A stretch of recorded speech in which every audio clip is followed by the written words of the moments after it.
काम क्या है पता है मेरी माँ? भगवान के रोज का काम, भगवान भी बड़े व्यस्त रहते हैं आपकी तरह, हजार काम है उनके। क्या काम है उनका? काम है ये दुनिया को बनाना, बना के फिर चलाना। सब उसी का काम तो है। कौन करता है ये सब? दुनिया बनाई, चलाई और फिर मिटा दी, संहार कर दिया। ये ईश्वर का नित्य काम है। तापत्रय विनाशाय, दैहिक, दैविक, भौतिक, तीन प्रकार के दुख होते हैं हम सभी के अंदर। हम सभी संसार के प्राणी बड़े दुखी हैं। हम सभी के अंदर दुख है, सभी दुखी हैं। इस संसार में सुखी कौन है बताइए? वही सुखी हैं जिनकी चाह, जिनकी इच्छाएं मिट गई। चाह गई चिंता मिटी, मनवा वे परवाह, जिसको कछु ना चाहिए सो ही साहंसा। जिसकी इच्छाएं मिट गई हैं वो बड़ा सुखी है। हमें परेशान इच्छाएं करती हैं, ये इच्छाएं मिट जाएं तो काम बन जाएगा। तापत्रय विनाशाय, हम सभी दुखी हैं। तीन प्रकार के दुख होते हैं, दैहिक, दैविक, भौतिक। तापा राम राज्य का हो नहीं व्यापा। कोई तन दुखी, कोई मन दुखी, कोई धन बिन रहते उदास। थोड़े थोड़े सब दुखी, सुखी राम के दास। सुखी कौन है संसार में बताइए तो सही? कोई तन से दुखी है, कोई मन से दुखी है, कोई धन से दुखी है। करोड़पति आदमी है पर तन से परेशान है, तन साथ नहीं देता। कोई मन से परेशान है, मन नहीं लगता। कोई धन के बिना परेशान, किसी का मन तो धन में लगा है। पर सुखी कौन है? बोले जिसने अपनी लगन भगवान से लगा ली, जिसने अपने मन में गोविंद को बिठा लिया, जिसने अपने मन को भक्ति के काम पे लगा दिया, बस वही संसार में सबसे सुखी है। सुखी राम के दास। है ना मैया जी? कौन सुखी है? राम के दास।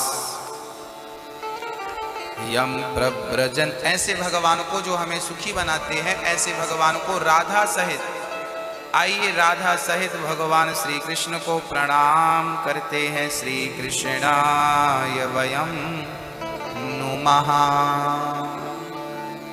बोलिए भक्त वत्सल भगवान की।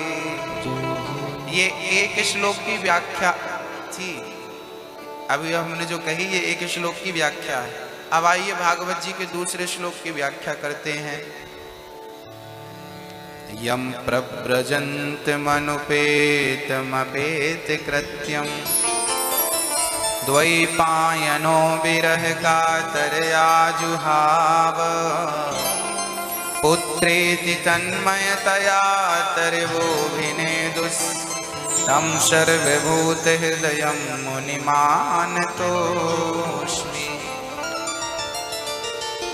यम प्रव्रजन्त मनुपेतमपेत कृत्यम। सुखदेव भगवान का जन्म हुआ और जन्म लेते ही सन्यासी। अच्छा, भागवत में जितनी भी कथाएं हैं, जितनी भी चर्चाएं हैं, वो हमें और आपको कुछ ना कुछ शिक्षा देने के लिए है ना मैया जी? क्या शिक्षा है? सुखदेव जी थे, भगवान शंकर माता पार्वती को लेके अमरनाथ गए। चलो तुम्हें आज कथा सुनाते हैं। हाँ, आप लोग जब संडे आती है ना तो चलो चलो आज पिक्चर देखते हैं, चलो आप होटल चलते हैं, चलो ये करते हैं वो करते हैं। शंकर जी को कभी समय मिलता था ना तो पार्वती जी से कहते हैं चलो आज तुम्हें कथा सुनवा के आते हैं। शंकर जी भी बड़े बढ़िया भक्त हैं भगवान के। अच्छा, शंकर जी गृहस्थ हैं आप जैसे, है ना मैया जी? शंकर जी की भी पत्नी है, बेटा है, बेटी है, बहुएं हैं। शंकर जी के पूरा हरा भरा परिवार है। एक शंकर जी ऐसे हैं, राम जी की पूजा होती है तो राम जी के पिता की पूजा नहीं होती, राम जी के बेटे की पूजा भी नहीं होती। लव कुश की पूजा कौन करता है? कृष्ण जी की पूजा तो होती है पर उनके पिता की पूजा नहीं होती, और उनके बेटों की भी पूजा कौन करता है? पर एक शंकर जी हैं, पूरे खानदान की पूजा होती है। शंकर जी, उनकी पत्नी माँ जगत जननी, अभी नवरात्रि आ रही है देखना, फिर उनके बेटा भी गए, गणपति, गणेश भगवान, कार्तिकेय जी, और तो सब ठीक, उनकी मोटरसाइकिल की पूजा तक होती है। नंदी महाराज, शंकर जी के परिवार में सबकी पूजा होती है। कन्हैया के बेटों की पूजा नहीं होती, राम जी के बेटों की पूजा नहीं होती, पर शंकर जी के नौ देवी। क्यों? पूछा गया कि शंकर जी की पूरे परिवार की पूजा क्यों होती है? इसके पीछे कारण है। शंकर जी भागा और राम कथा सुनवे को रसिया। तो हनुमान जी जो है शंकर जी के अवतार हैं, तो हनुमान जी क्या करते हैं? कथा सुनाते ऐसी है कि सुनाए तो माता सीता का दुख भाग जाए, सुनते ही सीता कर दुख भागा, और कथा ऐसी सुनाए कि दुख भाग जाए। और श्रोता कैसे हैं? बोले राम कथा सुनवे को रसिया, बड़े रसिक हैं ये कथा सुनने के। श्रोता बनते हैं तो बढ़िया से सुनना जानते हैं, वक्ता बनते हैं तो बढ़िया से सुनाना जानते हैं। ये कथा हमें सिखा रही है कि आप समय समय पे श्रोता बन जाएं, समय समय पे वक्ता बन जाएं। आप अपने बच्चों के लिए वक्ता बन जाएं और गुरु जी के सामने श्रोता बन जाएं। आप अपने बच्चों के लिए, ज्ञान के लिए वक्ता बन जाइए। बेटा मैं तुम्हारा वक्ता, अब सुनो, ऐसी कथा है ये, ऐसा ज्ञान है ये, ऐसा मार्ग है ये। भगवान शंकर माता पार्वती से बोले चलो आज संडे है, छुट्टी है और कोई काम तो है नहीं, चलो आज कथा सुन के आते हैं। आप लोग होते तो पिक्चर देखने जाते हैं, शंकर जी बोले चलो आज कथा। अमरनाथ चले गए। शंकर जी बोले अब मैं आंख बंद करके कथा सुनाऊंगा, क्योंकि हमें कथा सुनाने में बहुत आनंद आता है। आंख खोल के सुनाएंगे ना तो थोड़ा डिस्टर्ब होता है, कौन आ रहा है कौन जा रहा है, थोड़ा ध्यान वहां लगा रहता है। शंकर जी बोले डिस्टर्ब ना हो तो मैं आंख बंद करके सुनाऊंगा। अब आप सुन रही हो। अच्छा, शंकर जी को पता था कि सुबक्कड़ है एक नंबर की, सोती बहुत है। अच्छा, कथा में देखो ना बहुत सारी माताएं झूलने लगी। कथा का असर ही ऐसा है, कथा में बैठो तो झूला झूलता आदमी। हाँ, कई तो बड़ी गहरी निद्रा में चले जाते हैं, दूसरे लोग चले जाते हैं। कथा में शांति इतनी है, आनंद इतना है। माता पार्वती को शंकर जी ने कहा कथा सुनाएंगे पर एक शर्त है, आपको हूं का बराबर देना पड़ेगा। ठीक है। आगे आसन लगाकर माता पार्वती बैठ गई, आसन लगाकर भगवान शंकर जी बैठ गए। कथा प्रारंभ हो गई। बोलिए वृंदावन बिहारी लाल की। शंकर जी ने पूरी कथा, अच्छा शंकर जी ने जो कथा माता पार्वती को सुनाई उसी कथा को लोग अमर कथा कहते हैं। ये अमर कथा क्या है? बोले राम कथा और कृष्ण कथा ही तो अमर कथा है। गोपियां कहती हैं तब कथामृतम तप्त जीवनम कवि विरीडितम कल्मषापहम् श्रवण मंगलम श्रीमदाततं भुवि गृह्णन्ति ते भूरिदा जना तब कथामृतम। गोपियां कहती हैं जब श्याम सुंदर छोड़कर चले गए ना, गोपियां तड़पने लगी, हा कृष्ण हा नंद नंदन प्राण धन मर जाएंगी हम। भगवान बोले तो मर जाओ, क्यों जिंदा हो? गोपियां बोली मर तो जाएं पर क्या बताएं, हमने अमृत पी रखा है और अमृत जो पी लेता है मरता नहीं है। कन्हैया बोले अमृत कहाँ मिल गया? बोले तब कथामृतम, हमने कथा रूपी अमृत पिया है। और इस अमृत को यदि कोई पी ले तो वो मरना चाहे मरता ही नहीं। तो भगवान शंकर जी ने जो कृष्ण कथा है, जो राम चर्चा है, यही अमृत है। इसी को अमर कथा कहते हैं। क्योंकि रामायण में भी भगवान कृष्ण का वर्णन है, थोड़ा ही सही, और भागवत में भी भगवान श्री राम का वर्णन है। वहां भी थोड़ा है इनका, यहां भी थोड़ा है उनका, तो है एक दूसरे के लिए। तो ये अमृत है। शंकर जी प्रेम पूर्वक कथा सुनाने लगे, पार्वती जी हुक्का देती गईं। मां देवकी का विवाह हुआ, कंस विदा करने जा रहा है और बड़े प्रेम से आकाशवाणी हो गई कि कंस तुझे मारने वाला प्रकट हो जाएगा। जब ये बात भगवान श्री शंकर जी ने मां पार्वती को सुनाई तो माता पार्वती जी को जरा निद्रा आने लगी। अब यहां पर भगवान शंकर जी ने नंदोत्सव कर दिया। नंद के आनंद भयो जय कन्हैया। नंद जी के वसुदेव जी ने कन्हैया को लिया, गोकुल गए, वहां से कन्या आई, बाल लीलाएं हुई, शंकर जी खुद गई। ये वाक्या भी शंकर जी ने सुनाया, पूरी कथा हुई। अब माता जी सो रही हैं। जब कथा पूरी हो गई, नंद आनंद पूरा हो गया, तो शंकर जी ने जयकारा लगाई। अब कथा पूरी हो गई ना, जयकारा लगाई, बोलिए कृष्ण कन्हैया लाल की। तब माता जी की नींद खुली। हाँ, फिर क्या हुआ? फिर कंस ने बाल पकड़े देवकी के, फिर क्या हुआ प्रभु? शंकर जी बोले, बाल पकड़े तुम वहां हो, यहां तो आनंद भी हो गया। हाँ, बधाई बधाई सब बट गई, आप कहाँ थी? ओहो, मैं सो गई थी। शंकर जी ने कहा, सो गई थी तो फिर क्या मिलेगा? जो जागत है वो पावत है, जो सोवत है वो। शंकर जी बोले, आप सो रही थी पर हुक्का तो हमें बराबर मिल रहा था, ये हुक्का किसने दिया? तो पास में ही सुखदेव जी बैठे थे। सुख मतलब तोता। ये तोता ना राधा रानी के साथ रहा करता था। राधा रानी से जिद किया कि आपके साथ मैं भी चलूंगा। राधा ने समझाया, वहां क्या करेगा तू? जब मैं लीला करके वापस आ जाऊंगी ना, तब तुम जाना और मेरी लीलाओं का गुणगान करना, सब तक मेरी लीला आप पहुंचाना। वही तोता एक पेड़ की छांव में बैठा है। शंकर जी ने कथा सुनाई, पूरी कथा तोते ने श्रवण कर ली। अब शंकर जी को लगा कहीं मैंने कुपात्र को कथा तो नहीं सुना दी। शंकर जी गए, कौन है भाई? छोटा सा तोता, त्रिशूल निकाला, अभी से मार देता हूं। भागा तोता, छोटा सा पंख फड़फड़ाता हुआ व्यास जी की अमरनाथ से उड़ा तो बद्रीनाथ पहुंच गया। उड़ता उड़ता बद्रीनाथ में माता व्यास जी की पत्नी बड़े सुंदर ढंग से बैठ करके केसों को सुलझा रही थी। उन्हें जमहाई आ गई, उनका मुंह खुला और तोता मुंह के द्वार से मां के गर्भ में प्रवेश कर गया। शंकर जी बोले, देवी हमारा चोर आया है, जल्दी से निकालो।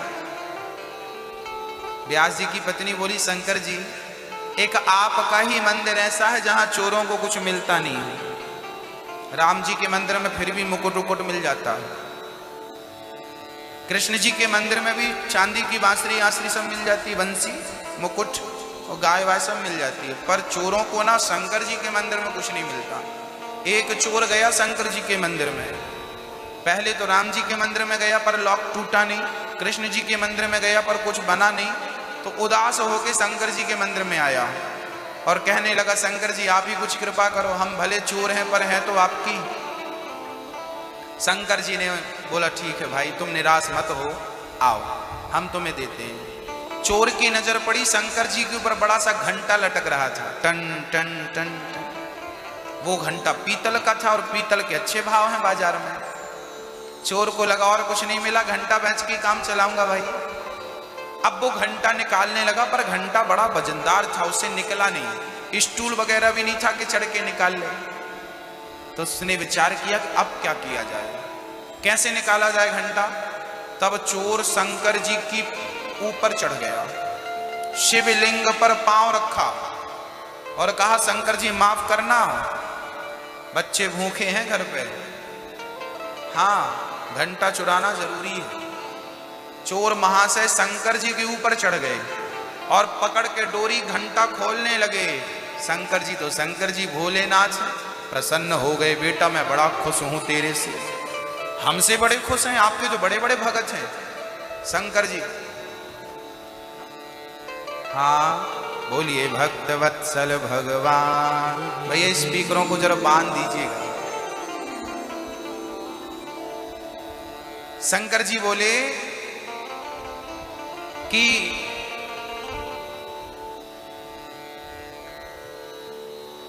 हम बड़े प्रसन्न हैं आपसे, बड़े खुश हैं आपसे।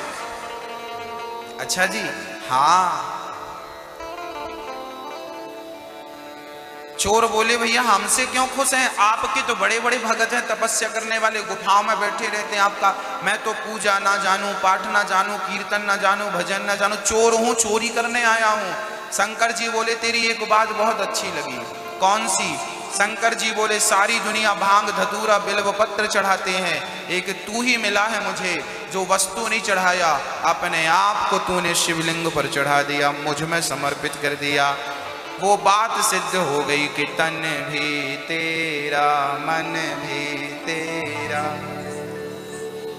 सब कुछ है तेरा,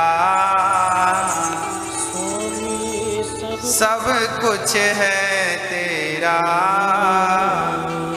तेरा तुझको अर्पण क्या लागे मेरा। ओम जय जगदीश। तो मेरी मां भगवान शंकर जी को क्या चढ़ा दिया चोर ने? अपने आप को चढ़ा दिया। देखिए कितनी बड़ी ये चोर से हम सीख सकते हैं। हम लोग भी भगवान को भांग धतूरा ही चढ़ाते हैं, हम लोग भी भगवान को वस्तु ही, वृंदावन जाने वाले लोग अक्सर भगवान को पेड़े चढ़ाते हैं, कमल की माला पहनाते हैं, तुलसी की माला पहनाते हैं। भगवान बोले हैं कि भाई इतनी दूर आए हो वृंदावन, पेड़े तो हमारे ही घर पे बन रहे हैं। वृंदावन का पेड़ा बड़ा फेमस है, हाँ जी, और हमारे घर की चीज हमें दे रहे हो, अरे कुछ अपना दो, है ना। अपना क्या है? बोले भगवान के दर पे जाया करो तो वस्तु लेकर नहीं, अपने आप को चढ़ा दिया करो। बोल अमर कथा। अब बोले जब चुरा ही ली, सुन ही लिया तो मरेगा कैसे? और मर जाएगा तो अमर कथा की महिमा कम नहीं हो जाएगी? शंकर जी चुपचाप चले गए। सच्चाई यह थी कि कथा उस तोते को ही सुनवानी थी। सच्चाई ये भी कह सकते हैं कि सुखदेव जी के गुरु भगवान शंकर हैं। सुखदेव जी के गुरु कौन है? भगवान शंकर। और इष्ट हैं राधा रानी। सुखदेव भगवान के इष्ट कौन है? राधा जी। राधा जी का नाम लेते थे ना सुखदेव जी तो उनकी समाधि लग जाती थी, इतना प्रेम था। उनका नाम ले लें तो वो फिर आगे बढ़ते नहीं थे, वो डूब जाते थे। गुरु के रूप में शंकर जी प्राप्त हुए सुखदेव जी को और पूरी कथा उन्हें सुना दी। अब सुखदेव जी, अच्छा कथा सुन लेने से काम नहीं बनेगा, जब तक कथा सुनकर उसका चिंतन ना किया जाए, रिवीजन ना किया जाए, तब तक वो कथा असरदार नहीं होती। तो सुखदेव जी मां के गर्भ में 12 वर्ष तक बैठ के जो कथा सुनी थी उसी कथा का चिंतन किया। जब मां के गर्भ में गए थे तो रूप था तोते का, और जब 12 साल में वापस आए तो रूप था भगवान जैसा मनुष्यों का। तत्रा भवद भगवान व्यास पुत्रो यद्रक्षया गामट मानो नपेक्षा अलक्ष्य लिंगो निज लाभ तुष्टो व्रतश्च बालैरविधूतवेशः। हाँ, सुखदेव जी जब बाहर निकले ना तो इतना सुंदर स्वरूप था मानो साक्षात भगवान नारायण प्रकट हो गए हो। मां के गर्भ में गए तो रूप था तोते का, बाहर आए तो साक्षात भगवान बनकर आए। देखिए तो क्यों बन गए भगवान? क्योंकि भगवान का चिंतन करते रहे ना, तो भगवान का चिंतन करते करते करते सुखदेव जी स्वयं भगवान बन गए। भगवान जैसे बन के माँ के गर्भ से बाहर निकल आए। कहते हैं जिसका चिंतन करते हैं आप, आपका स्वरूप वैसा ही बन जाता है ना। शरीर क्रीम पाउडर लगाने से, आपका चेहरा क्रीम पाउडर लगाने से सुंदर नहीं होता। आपका चिंतन जिस चीज का होगा, यदि आप ईश्वर का चिंतन करेंगे भगवान का, तो भगवान जैसा स्वरूप आपका हो जाएगा। राधा रानी का चिंतन करेंगे तो राधा रानी जैसा स्वरूप आपका हो जाएगा। आप जिसका चिंतन करेंगे उस जैसे आप दिखने लगेंगे।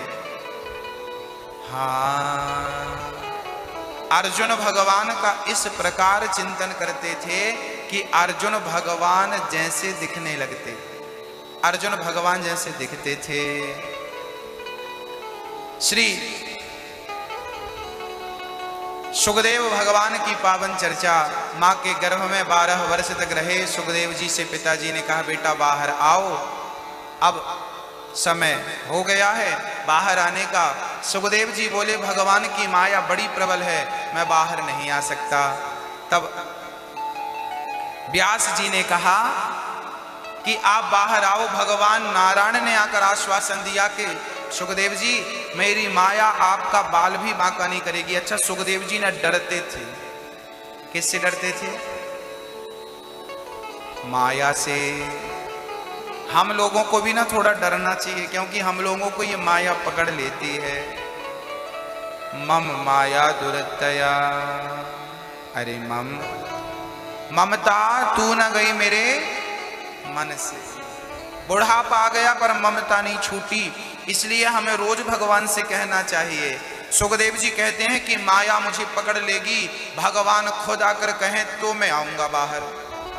अर्थात आपको भी भगवान से कहना चाहिए कि प्रभु आपकी माया को थोड़ा आप संभालो, ये मेरे बस की नहीं है।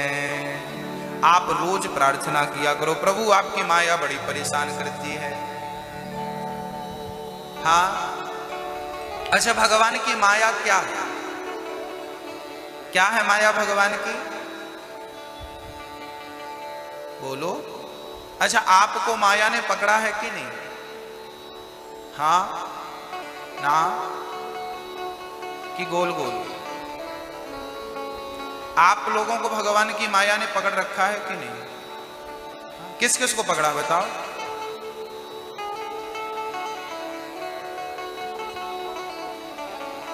पकड़ रखा है माया ने। अच्छा, माया उन्हीं को छोड़ती है जिन पर गोविंद की विशेष कृपा होती है। इसलिए रोज भगवान से कहा करिए, मैं अरु मोर तोरते माया जे वस कीन्ही जीवन काया। मैं और मेरा, यही तो माया है। मैं अर्थात अहंकार, मोह अर्थात मेरा, ये मेरा, ये मेरा, ये। आप लोग बुढ़ापे में भी कहती रहती हो ये मेरा, ये मेरा, ये मेरा, ये मेरा, ये मेरा, ये मेरा। यही माया है। मीराबाई ने कहा था, मेरे तो गिरधर गोपाल, आगे, मेरे तो गिरधर गोपाल दूसरो ना। मीरा जानती थी वो लोग माया में फंसे हैं जो कहते हैं मेरी पत्नी, मेरा बेटा, मेरा पैसा, मेरा ये माया में उलझे हुए लोग हैं। इनको माया ने जकड़ रखा है। माया ने मीरा को छोड़ दिया, तब तो मीरा कहती है कि मेरे तो गिरधर गोपाल दूसरो ना कोई। जब आप कहने लगे कि मेरे केवल कृष्ण है, कोई नहीं है, तब समझ लेना कि माया ने अब आपको छोड़ना प्रारंभ कर दिया है ना। मेरी माँ आपको कितना पकड़ रखा है माया ने, बहुत कस की पकड़ रखा है। थोड़ा थोड़ा कोशिश करिए छुड़ाने की। छोड़ो माया जी, छोड़ो माया जी। सुखदेव जी भगवान जन्म लेते ही सन्यासी हो गए। जंगल के प्रवेश जंगल में प्रवेश करके भगवत भजन चिंतन करने लगे। शंकर जी ने जो बातें सुनाई थी, जो स्वरूप का वर्णन किया था, उसी स्वरूप का सुखदेव जी चिंतन करने लगे। व्यास जी ने भागवत की रचना की, तब उन्होंने अपने शिष्यों को श्लोक रटा के भेजा, जाओ मेरे बेटे सुखदेव को सुनाना कि भगवान सुंदर कितने हैं। वरहा पीडम नटवर वपु कर्णयो कर्णिकारं बिभ्रद्वासः कनक कपिशं वैजयन्तीं च मालां रन्ध्रान् वेणोरधर सुधया पूरयन् गोपवृन्दैः वृन्दारण्यं स्वपदरमणं प्राविशत् गीतकीर्ति। भगवान कितने सुंदर हैं। वरहा पीडम नटवर वपु कर्णयो कर्णिकारम, भगवान के कानों पे कनेर का फूल लटक रहा है, सुंदर से घुंघराले घुंघराले बाल हैं। वरहा पीडम, मुकुट पर मोर का पंख सुसज्जित है, और भगवान नट की तरह लग रहे हैं, सारी दुनिया बारातियों की तरह लग रही है, और श्याम सुंदर दुल्हे की तरह लग रहे हैं। कोई इतना भी प्यारा होगा हमने कभी ना सोचा। भगवान इतने सुंदर हैं। सुखदेव जी ने सुना कि भाई कौन है इतना सुंदर। सुखदेव जी की समाधि खुल गई। शिष्यों से पूछा, भाई किसकी बात कर रहे हो? बोले हमारे पिताजी ने ऐसे 18,000 श्लोक लिखे हैं, हमारे गुरु जी ने, चलिए उनसे पढ़िए। सुखदेव जी बोले, ना, ये सुंदर आदमी है तो बढ़िया, पर भरोसा नहीं सुंदर आदमी का कब अहंकारी हो जाए। तब सुखदेव जी फिर ध्यान मग्न हो गए। तब सुखदेव जी के पिताजी व्यास जी ने, भगवान की सुंदरता तो है, अब भगवान का स्वभाव भेज रहे हैं कि स्वभाव कितना सुंदर है। भाई स्वरूप तो सुंदर है, पर स्वभाव भी तो सुंदर होना चाहिए। आप उनसे मिल सकते हैं जिनका स्वरूप सुंदर है, पर तब मिल सकते हैं जब स्वभाव सुंदर हो। स्वरूप सुंदर से काम नहीं बनेगा। अब भगवान का स्वभाव लिख रहे हैं। अहो वकीयम स्तनकालकूटम जिघांसया पायदाप्यसाध्वी लेभे गतिं धात्रुचितां ततोऽन्यं कम्बा दयालुं शरणं व्रजेम। भगवान का स्वभाव कितना सुंदर है। अच्छा, भगवान दयालु है कि नहीं? हाँ या ना? कितने दयालु हैं? आपको क्या लगता है कितने दयालु हैं भगवान? थोड़ा, बहुत, बहुत, बहुत, या बहुत दयालु? उनका नाम है दीन दयाल। दीनों पर जो दया करें उन्हीं का नाम है दीन दयाल। पूतना मौसी आई थी। अच्छा, आप लोग कभी कभी पूछती हो, मैया जी गुरुजी भगवान की पूजा कैसे करें, ये कैसे करें, वो कैसे करें? भगवान विधि का भूखा नहीं है। भगवान केवल आपके भाव को स्वीकार। पूतना मौसी आई, अपने स्तनों में दूध की जगह जहर भर लिया और कन्हैया को गोद पे लेकर के दूध पिलाया। दूध तो थोड़ी सा था, दूध पी लिया। जहर पिलाया तो भगवान ने कहा आने दो, जहर पी लिया। अच्छा, आप कभी कभी पूजा करती हो और पूजा आरती बुझ जाती है तो आप लोग डर जाते हैं, अब क्या होगा, अब क्या होगा, अब क्या होगा? अरे कुछ नहीं होगा। भगवान कृष्ण को पूतना मौसी ने जहर पिलाया था। भगवान ने क्या किया? जहर पिलाने वाली पूतना को भगवान ने तार दिया कि नहीं? जो गति कौशल्या की होनी चाहिए थी। आप जरा विचार करिए, आपको जिसने जहर पिलाया हो और आप जहर पीने के बाद यदि बच गए हो तो आप जहर पिलाने वाले के साथ क्या करेंगे? उसे अपनी माँ की जगह बिठाएंगे?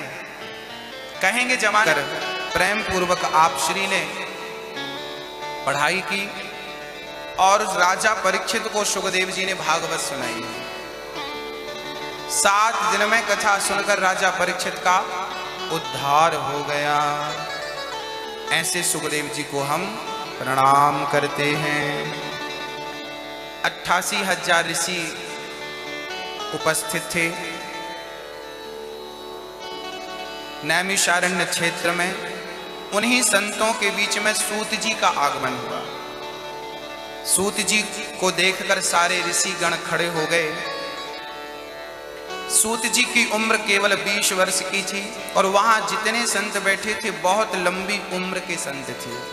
कई संत तो ऐसे थे जिनके सामने कई बार सतयुग, त्रेता, द्वापर, कलयुग तक बीत गए, चतुर्युग बीत गए, अर्थात लंबी उम्र। भक्तों, ऐसे संतों के मध्य में जब सूत जी आए, सभी संतों ने खड़े होकर उनका अभिवादन किया। सूत जी को आश्चर्य लगा कि मैं छोटा सा बालक हूं पर मुझे देखकर आप खड़े होकर प्रणाम कर रहे हैं, क्यों? तब उन ऋषियों ने कहा कि हम हैं तो बहुत बड़े पर ज्ञान में आपके सामने बहुत छोटे हैं। उम्र में बहुत बड़े हैं पर ज्ञान में छोटे हैं, और आप उम्र में बहुत छोटे हैं पर ज्ञान में बहुत बड़े हैं। बड़ा छोटा कोई उम्र से नहीं होता। जिनके पास ज्ञान है वही बड़े माने जाते हैं। जिनके पास प्रेम है, भक्ति है, वो बहुत श्रेष्ठ माने जाते हैं। आप हमें कथा सुनाइए। अच्छा, श्रोताओं की ना जिज्ञासा होनी चाहिए। आप लोगों की जिज्ञासा रहती है। आप लोग मुझे बार बार अपने बीच में बुलाकर कथा सुनते रहते हैं। ये आपकी जिज्ञासा है। कथा सुनने के प्रति आप इतने प्रेमी हैं कि आप कथा के बिना रह ना सकें। जब ये स्थिति आ जाए कि जैसे हम पानी के बिना तड़पने लगते हैं, भोजन के बिना बेचैन व्याकुल हो जाते हैं, बस वही बेचैनी जब कथा ना मिले तो होने लगे, समझ लेना कि अब भक्ति बस पकने की ओर है। बस जीवन अब सफल हो रहा है, सार्थक हो रहा है। कथा भी बीमारी बन जाए। मीराबाई बीमार हो गई। किसी ने पूछा क्या बीमारी है? बोले बीमारी क्या है ये तो नहीं पता, बस कुछ अच्छा नहीं लग रहा है। हैरी मैं तो प्रेम दीवानी, मेरो दर्द न जाने कोई। मीराबाई कहती है मुझे अंग अंग में दर्द है, हर अंग में दर्द है। कौन सा अंग तुम्हें बताऊं और कौन सा दर्द तुम्हें बताऊं, और इस दर्द की पीड़ा कितनी है तुम्हें कैसे बताऊं। हाँ जी, मेरी माँ, प्रेम बड़ा प्रबल होना। मीराबाई से किसी ने कहा तो फिर कौन सा वैद्य बुलाएं? बोले जब वैद्य सांवरिया होए, जब कन्हैया खुद वैद्य बनकर आए तब मेरा इलाज होगा। मतलब बीमारी भी कृष्ण है और इलाज भी श्री कृष्ण है। एक ही बीमारी हो कृष्ण से मिलने की, इलाज भी वही हो, तब तो ये जिंदगी सफल है। श्री सुखदेव जी कहते हैं, सूत जी भगवान शौनक आदि ऋषियों से कहते हैं ठीक है आपने हमें इतना आदर दिया है, बताइए आप क्या सुनना चाहते हैं। तब शौनक आदि ऋषि कहते हैं कि भक्ति ज्ञान विरागाप्तो विवेको वर्धते महान, माया मोह निरासश्च वैष्णवै क्रियते कथम। हमें ऐसी कथा सुनाइए जिससे भक्ति बढ़े, ज्ञान बढ़े और वैराग्य बढ़ जाए। सूत जी बोले ठीक है आपको हम ऐसी कथा सुनाते हैं। ये कथा बड़ी अद्भुत है। कहते हैं चिंतामणिर लोक सुखम सुरद्रुह स्वर्ग संपदम।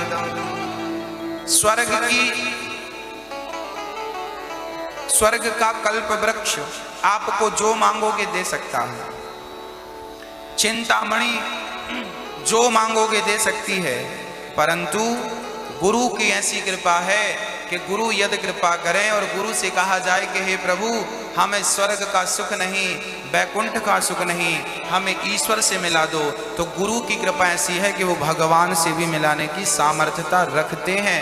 यदि कोई सच्चा गुरु सदगुरु मिल जाए तो भक्तों, एक बार शुकताल में भागवत चल रही थी। शुकदेव जी राजा परीक्षित को भागवत सुना रहे थे। राजा परीक्षित को 7 दिन में मरने का श्राप लगा था, तो सुखदेव जी राजा परीक्षित को कथा सुना रहे थे। उस कथा में लोग दूर दूर से आ रहे थे कथा श्रवण करने के लिए। उसी भीड़ में देवराज इंद्र अमृत का कलश लेकर आ गए। सुखदेव जी को प्रणाम किया। शुकम नत्वा वदन सर्वे, आपको नमस्कार है। सुखदेव जी बोले, यहाँ आए हो इंद्र, बैठो, प्रेम से कथा सुनो। इंद्र बोले कि हम इतना टाइम नहीं है कि हम बैठ के कथा सुने। आप एक काम करिए, ये स्वर्ग का अमृत आप राजा परीक्षित को पिला दीजिए,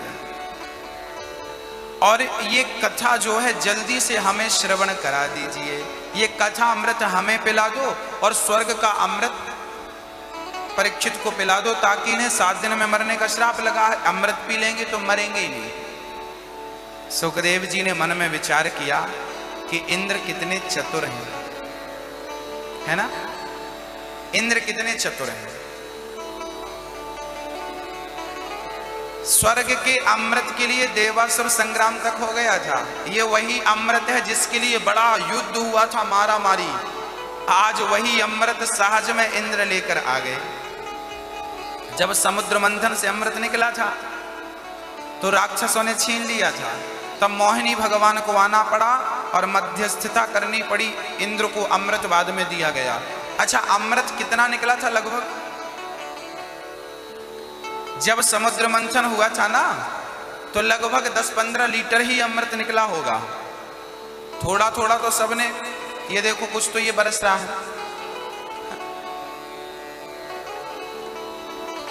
थोड़ा सा अमृत निकला था तो कुछ तो वही पी लिया देवताओं ने।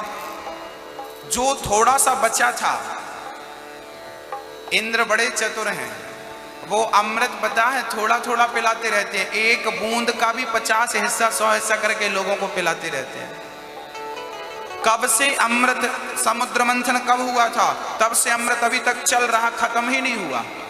सोचिए कितना पिलाते होंगे, खत्म ही नहीं हो रहा उनका अमृत। दिल्ली में 3 कंजूस थे,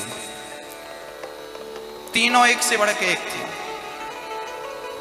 सारे लोग कहने लगे कि भाई बड़े तुम कंजूस हो, कथा भागवत हो रही है, कुछ दान पुण्य भी नहीं करते हो, मंदिर भी नहीं जाते हो कि तुम्हें कुछ चढ़ाना पड़ जाएगा, इसलिए इस डर से तुम जाते नहीं हो, बड़े कंजूस हो। अब तीनों को लगा कि हमारा तो नाम खराब हो गया, लोग कंजूस कंजूस कहने लगे। तीनों को लगा चलो आज दिलेरी दिखाते हैं। तीनों गए बाजार, एक एक पाव घी खरीद के आए। एक एक पाव घी खरीद लिया और आ गए। 1 महीने बाद तीनों कंजूस आपस में मिले। एक कंजूस बोला, कहो तुम्हारा घी है कि खत्म हो गया? एक ने कहा कि बस खत्म हो रहा, थोड़ी सा बचा। तो दूसरे ने पूछा, ऐसा कैसा खाते हो कि 1 महीने में तुम 1 पाव घी खा गए, थोड़ा सा बचाया? तो बोला कि मैं 1 रोटी ऊपर की चुपड़ लेता हूं, 1 रोटी नीचे की चुपड़ लेता हूं, और पूरी रोटी बढ़िया खुशबू में खा लेता हूं। दूसरा बोला, यार तुम तो बड़े खर्चीले हो, बताओ 1 पाव घी तुमने महीने भर में खा लिया, तो तुम्हारा कितना बचा है? बोले हमारा तो बहुत बचा है, ये समझो कि अभी लगभग पूरा है, थोड़ी सा खत्म हुआ। अच्छा, तो बोले तुम कैसे खाते हो? बोले हम एक सलाई लेते हैं, एक उसको घी में डुबाते हैं और रोटियां रखते हैं, तो नीचे से ऊपर तक पूरी रोटियों में लगा देते हैं, घी भी लग जाता है और सारी रोटियों में घी भी लग गया और घी भी बहुत बचा। तीसरा बोला, राम राम राम राम, तुम इतने खर्चीले हो? तो बोले तुम्हारा कितना बचा? बोले हमारा 1 महीना हो गया, 1 पाव घी अभी ज्यों का त्यों रखा। तो क्या खाता नहीं है? अरे बहुत खाते हैं, बहुत मजा आता है। अरे खाता भी और खत्म भी नहीं हुआ, कैसे? बोले हमने कांच की शीशी में भर रखा है सारा घी, रोटी बनती जाती है तो शीशी घुमाते जाते हैं रोटी के ऊपर सारी रोटियों में शीशी घुमाई, और जब खाने बैठे ने तो ढक्कन खोल लिया, खुशबू आती रही और खुशबू से बढ़िया खाते रहे। पूरा एक पाव गेहूं का त्यों, इतने खर्चीले हो तुम लोग, पूरा खा गए महीने भर में। हमारा देखो साल भर चलना चाहिए। ऐसे ही कंजूस इंद्र हैं, वो भी अमृत ऐसी पिलाते होंगे, लोग जाते होंगे मर के, भगवान बोलते होंगे इसे अमृत पिला, तो उसके मुंह में शीशी भर के घुमा देते होंगे। तब तो चल रहा नहीं, खत्म नहीं हो जाता। कब समुद्र मंथन हुआ था, अभी तक अमृत चल ही रहा है, खत्म होने का नाम ही नहीं रहा, शीशी घुमाते होंगे जरूर। इसलिए आप लोग भी अमृत के लालच में मत जाना, नहीं तो अमृत भी नहीं मिले, मुंह में शीशी घूम जाए। हाँ, स्वर्ग के अमृत को लेकर इंद्र आ गए। सोचिए ये कथा कितनी श्रेष्ठ है। जिस अमृत के लिए महादेवासुर संग्राम हुआ, जिस अमृत को इंद्र किसी को बूंद भर नहीं देते, आज वो अमृत का घड़ा लेकर आए हैं, कहने लगे अमृत ले लो और बदले में हमें कथा अमृत दे दो। अर्थात स्वर्ग के अमृत से भी श्रेष्ठ ये अमृत है। कैसे? बोले स्वर्ग का अमृत कोई पी ले तो उसे स्वर्ग की प्राप्ति होगी, पर कथा अमृत कोई पी ले तो स्वर्ग नहीं, भगवान की प्राप्ति हो जाती है। भगवान को प्राप्त कराने वाला ये अमृत है, स्वर्ग की प्राप्ति कराने वाला वो अमृत है। तो स्वर्ग की प्राप्ति, स्वर्ग में भगवान नहीं है, इसलिए भगवान का भक्त अर्थ न धर्म न काम रुचि, गति न चाहु निर्वाण, जन्म जन्म रति राम जी पद, यह वरदान नयान। जब भरत जी राम जी से मिलने चित्रकूट गए तो रास्ते में प्रयागराज मिल गए। प्रयागराज ने कहा भरत जी आप बड़े भगवत भक्त हैं, बड़े प्रेमी हैं, बताइए मैं आपको क्या दे दूं, मुझे कुछ इच्छा हो रही है आपको देने की, क्या दे दूं? तब भरत जी ने क्या मांगा? अच्छा, जो भगवान का भक्त होता है ना, वो कुछ चाहता ही नहीं, वो भगवान के अतिरिक्त तो कुछ नहीं चाहता। भरत जी ने क्या मांगा? अर्थ न धर्म न काम रुचि, ना मुझे अर्थ चाहिए ना पैसा, अर्थ मतलब न धर्म, मुझे किसी प्रकार का धर्मात्मा भी नहीं बनना कि धर्म की सील ठप्पा लगाना हो। अर्थ न धर्म न काम, ना मुझे कोई कामना है कि भोगों की कामना, कि स्वर्ग की कामना, कोई कामना। न गति न चाहु निर्वाण, मुझे गति भी नहीं चाहिए। गति मतलब लोग मोक्ष चाहते हैं, लोग वैकुंठ चाहते हैं, लोग साकेत चाहते हैं। यहाँ तक कि भरत जी ने कह दिया कि मुझे ब्रह्मा का पद भी, मुझे ब्रह्मा का पद भी नहीं चाहिए, तो फिर चाहिए क्या? तब भरत जी ने कहा अर्थ न धर्म न काम रुचि, गति न चाहु निर्वाण, जन्म जन्म रति राम पद, मुझे जन्म जन्म तक राम जी के चरणों में प्रेम बना रहे, बस यही वरदान मुझे दीजिए। राम के चरणों का प्रेम प्रीति कम ना हो। भक्त भगवान के चरणों की प्रीति, वो झोली फैलाता है ना यदि किसी के सामने, तो वो धन दौलत के लिए नहीं, वो प्रेम की भिक्षा लेने के लिए अपनी झोली फैलाता है। तो श्री भरतलाल जी ने प्रेम की भिक्षा मांगी। सुखदेव जी ने इंद्र से कहा आप प्रेमी बनकर आते तो मैं कथा जरूर सुनाता, पर आप सौदागर बनकर आए हैं, ये कथा प्रेमियों की है, सौदागरों की नहीं है।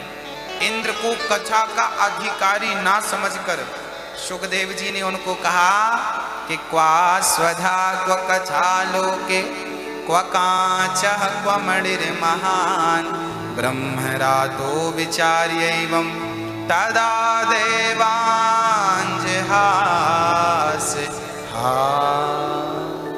सुखदेव जी को हंसी आ गया, कहाँ कांच का टुकड़ा और कहाँ मणि। स्वर्ग के अमृत को कांच का टुकड़ा कहा और भागवत को मणि सुखदेव भगवान ने कह दिया।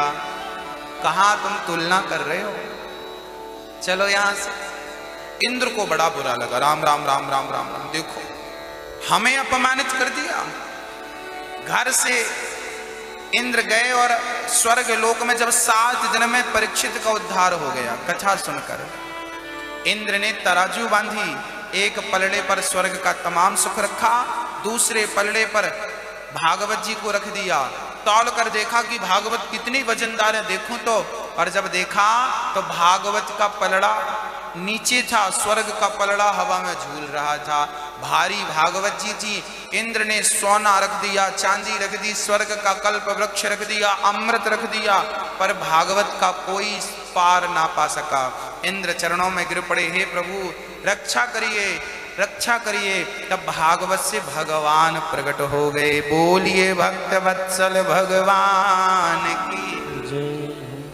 भागवत प्रत्यक्ष भगवान है, भागवत कोई पोथी नहीं है, भागवत ईश्वर का वांगमय स्वरूप है। इंद्र को बड़ा अहंकार हो गया था कि मैं स्वर्ग का राजा हूं और ये अमृत तो ये कल्प वृक्ष सब मेरे पास है। तब कह दिया कि तुम्हारे स्वर्ग के अमृत और कल्प वृक्ष की भी इसके सामने कोई वैल्यू, कोई मायने नहीं रखता। इंद्र का अहंकार चूर चूर हो गया। इसलिए भक्तों मोक्षदायिनी ये भागवत है। इसलिए जीवन में एक बार जिसने सुन ली, और मुझे तो आप लोगों पर बड़ा गर्व है कि आप इतने पुण्यशाली हैं कि बार बार भागवत श्रवण करने का आपको अवसर मिलता है। कैसे ना कैसे ईश्वर अवसर आपको दे ही दे देते हैं। एक शब्द भी कथा का जब आपके कान से प्रवेश करता है ना मेरी माँ, तो आपके जन्म जन्म के पुण्य होते हैं इस कथा के पीछे। ना मेरे अंदर कहने की सामर्थ्यता है, ना आपके अंदर सुनने की सामर्थ्यता है। जो कहता है वो भी ईश्वर है, जो सुनता है वो भी ईश्वर है। हरि अनंत हरि कथा अनंता, कहाहि सुनहि बहु विधि सब संता। कथा कौन सुनता है? बोले जिन पर भगवान की विशेष कृपा होती। बोले बिहारी जी की महफिल को बिहारी जी सजाते हैं और कथा सुनने वही आते हैं जिन्हें बिहारी जी बुलाते हैं। जिनको बुलाएंगे आएंगे, नहीं बुलाएंगे नहीं आएंगे। एक बार इस कथा को देवर्षि नारद जी ने भी सुनी थी। सोचिए नारद जी इस कथा को सुनते हैं, देवर्षि नारद जी। एक बार इस कथा को नारद जी ने ही नहीं, भक्ति ज्ञान और वैराग्य ने भी कथा को सुना था। आप कथा से क्या चाहते हैं ये बताइए? भक्ति चाहते हैं, ज्ञान चाहते हैं, वैराग्य चाहते हैं। इन तीनों ने भी कथा सुनी है। इन तीनों को भी पुष्ट करने वाली भागवत की कथा है।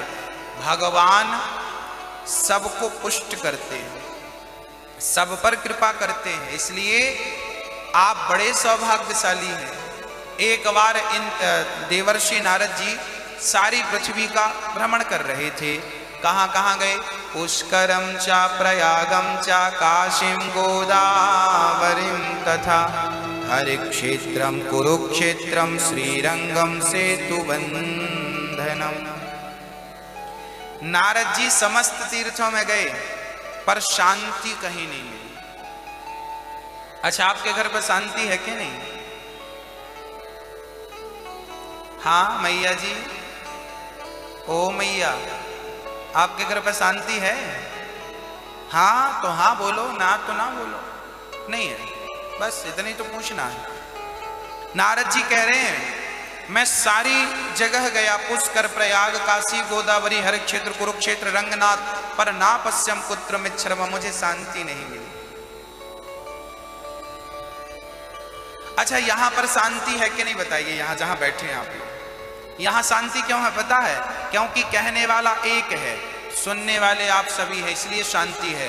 अशांति वहां होती है जब आप कहते हैं तो आप भी कह देते हैं। पत्नी बोल रही है, पति भी बोलने लगा, बेटा बोल रहा है, पिता भी बोलने लगा, बहू बोल रही है, सास भी। जहां दोनों लोग बोलेंगे वहां शांति कहाँ होगी? एक बोल रहा है तो एक श्रोता बन के बैठ जाए, शांति हो जाएगी घर में।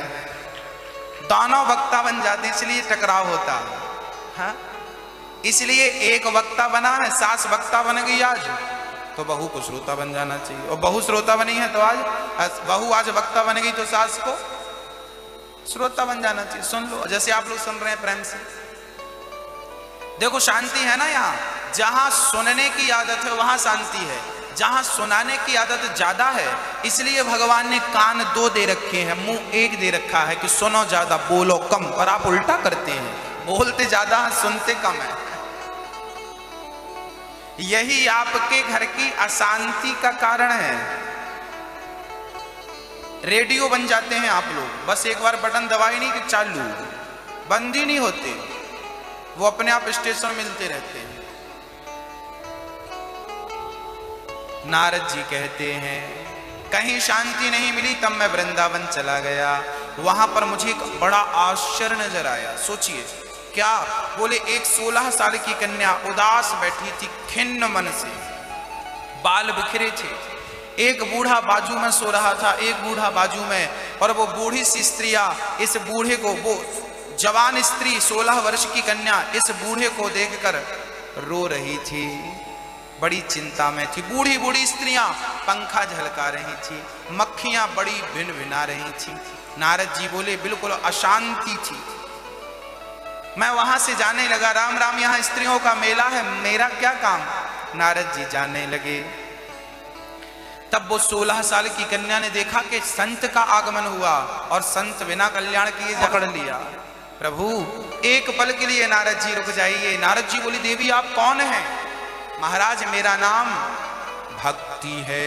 अच्छा आप भक्ति हो? ये कौन है दोनों बूढ़े बूढ़े पुरुष?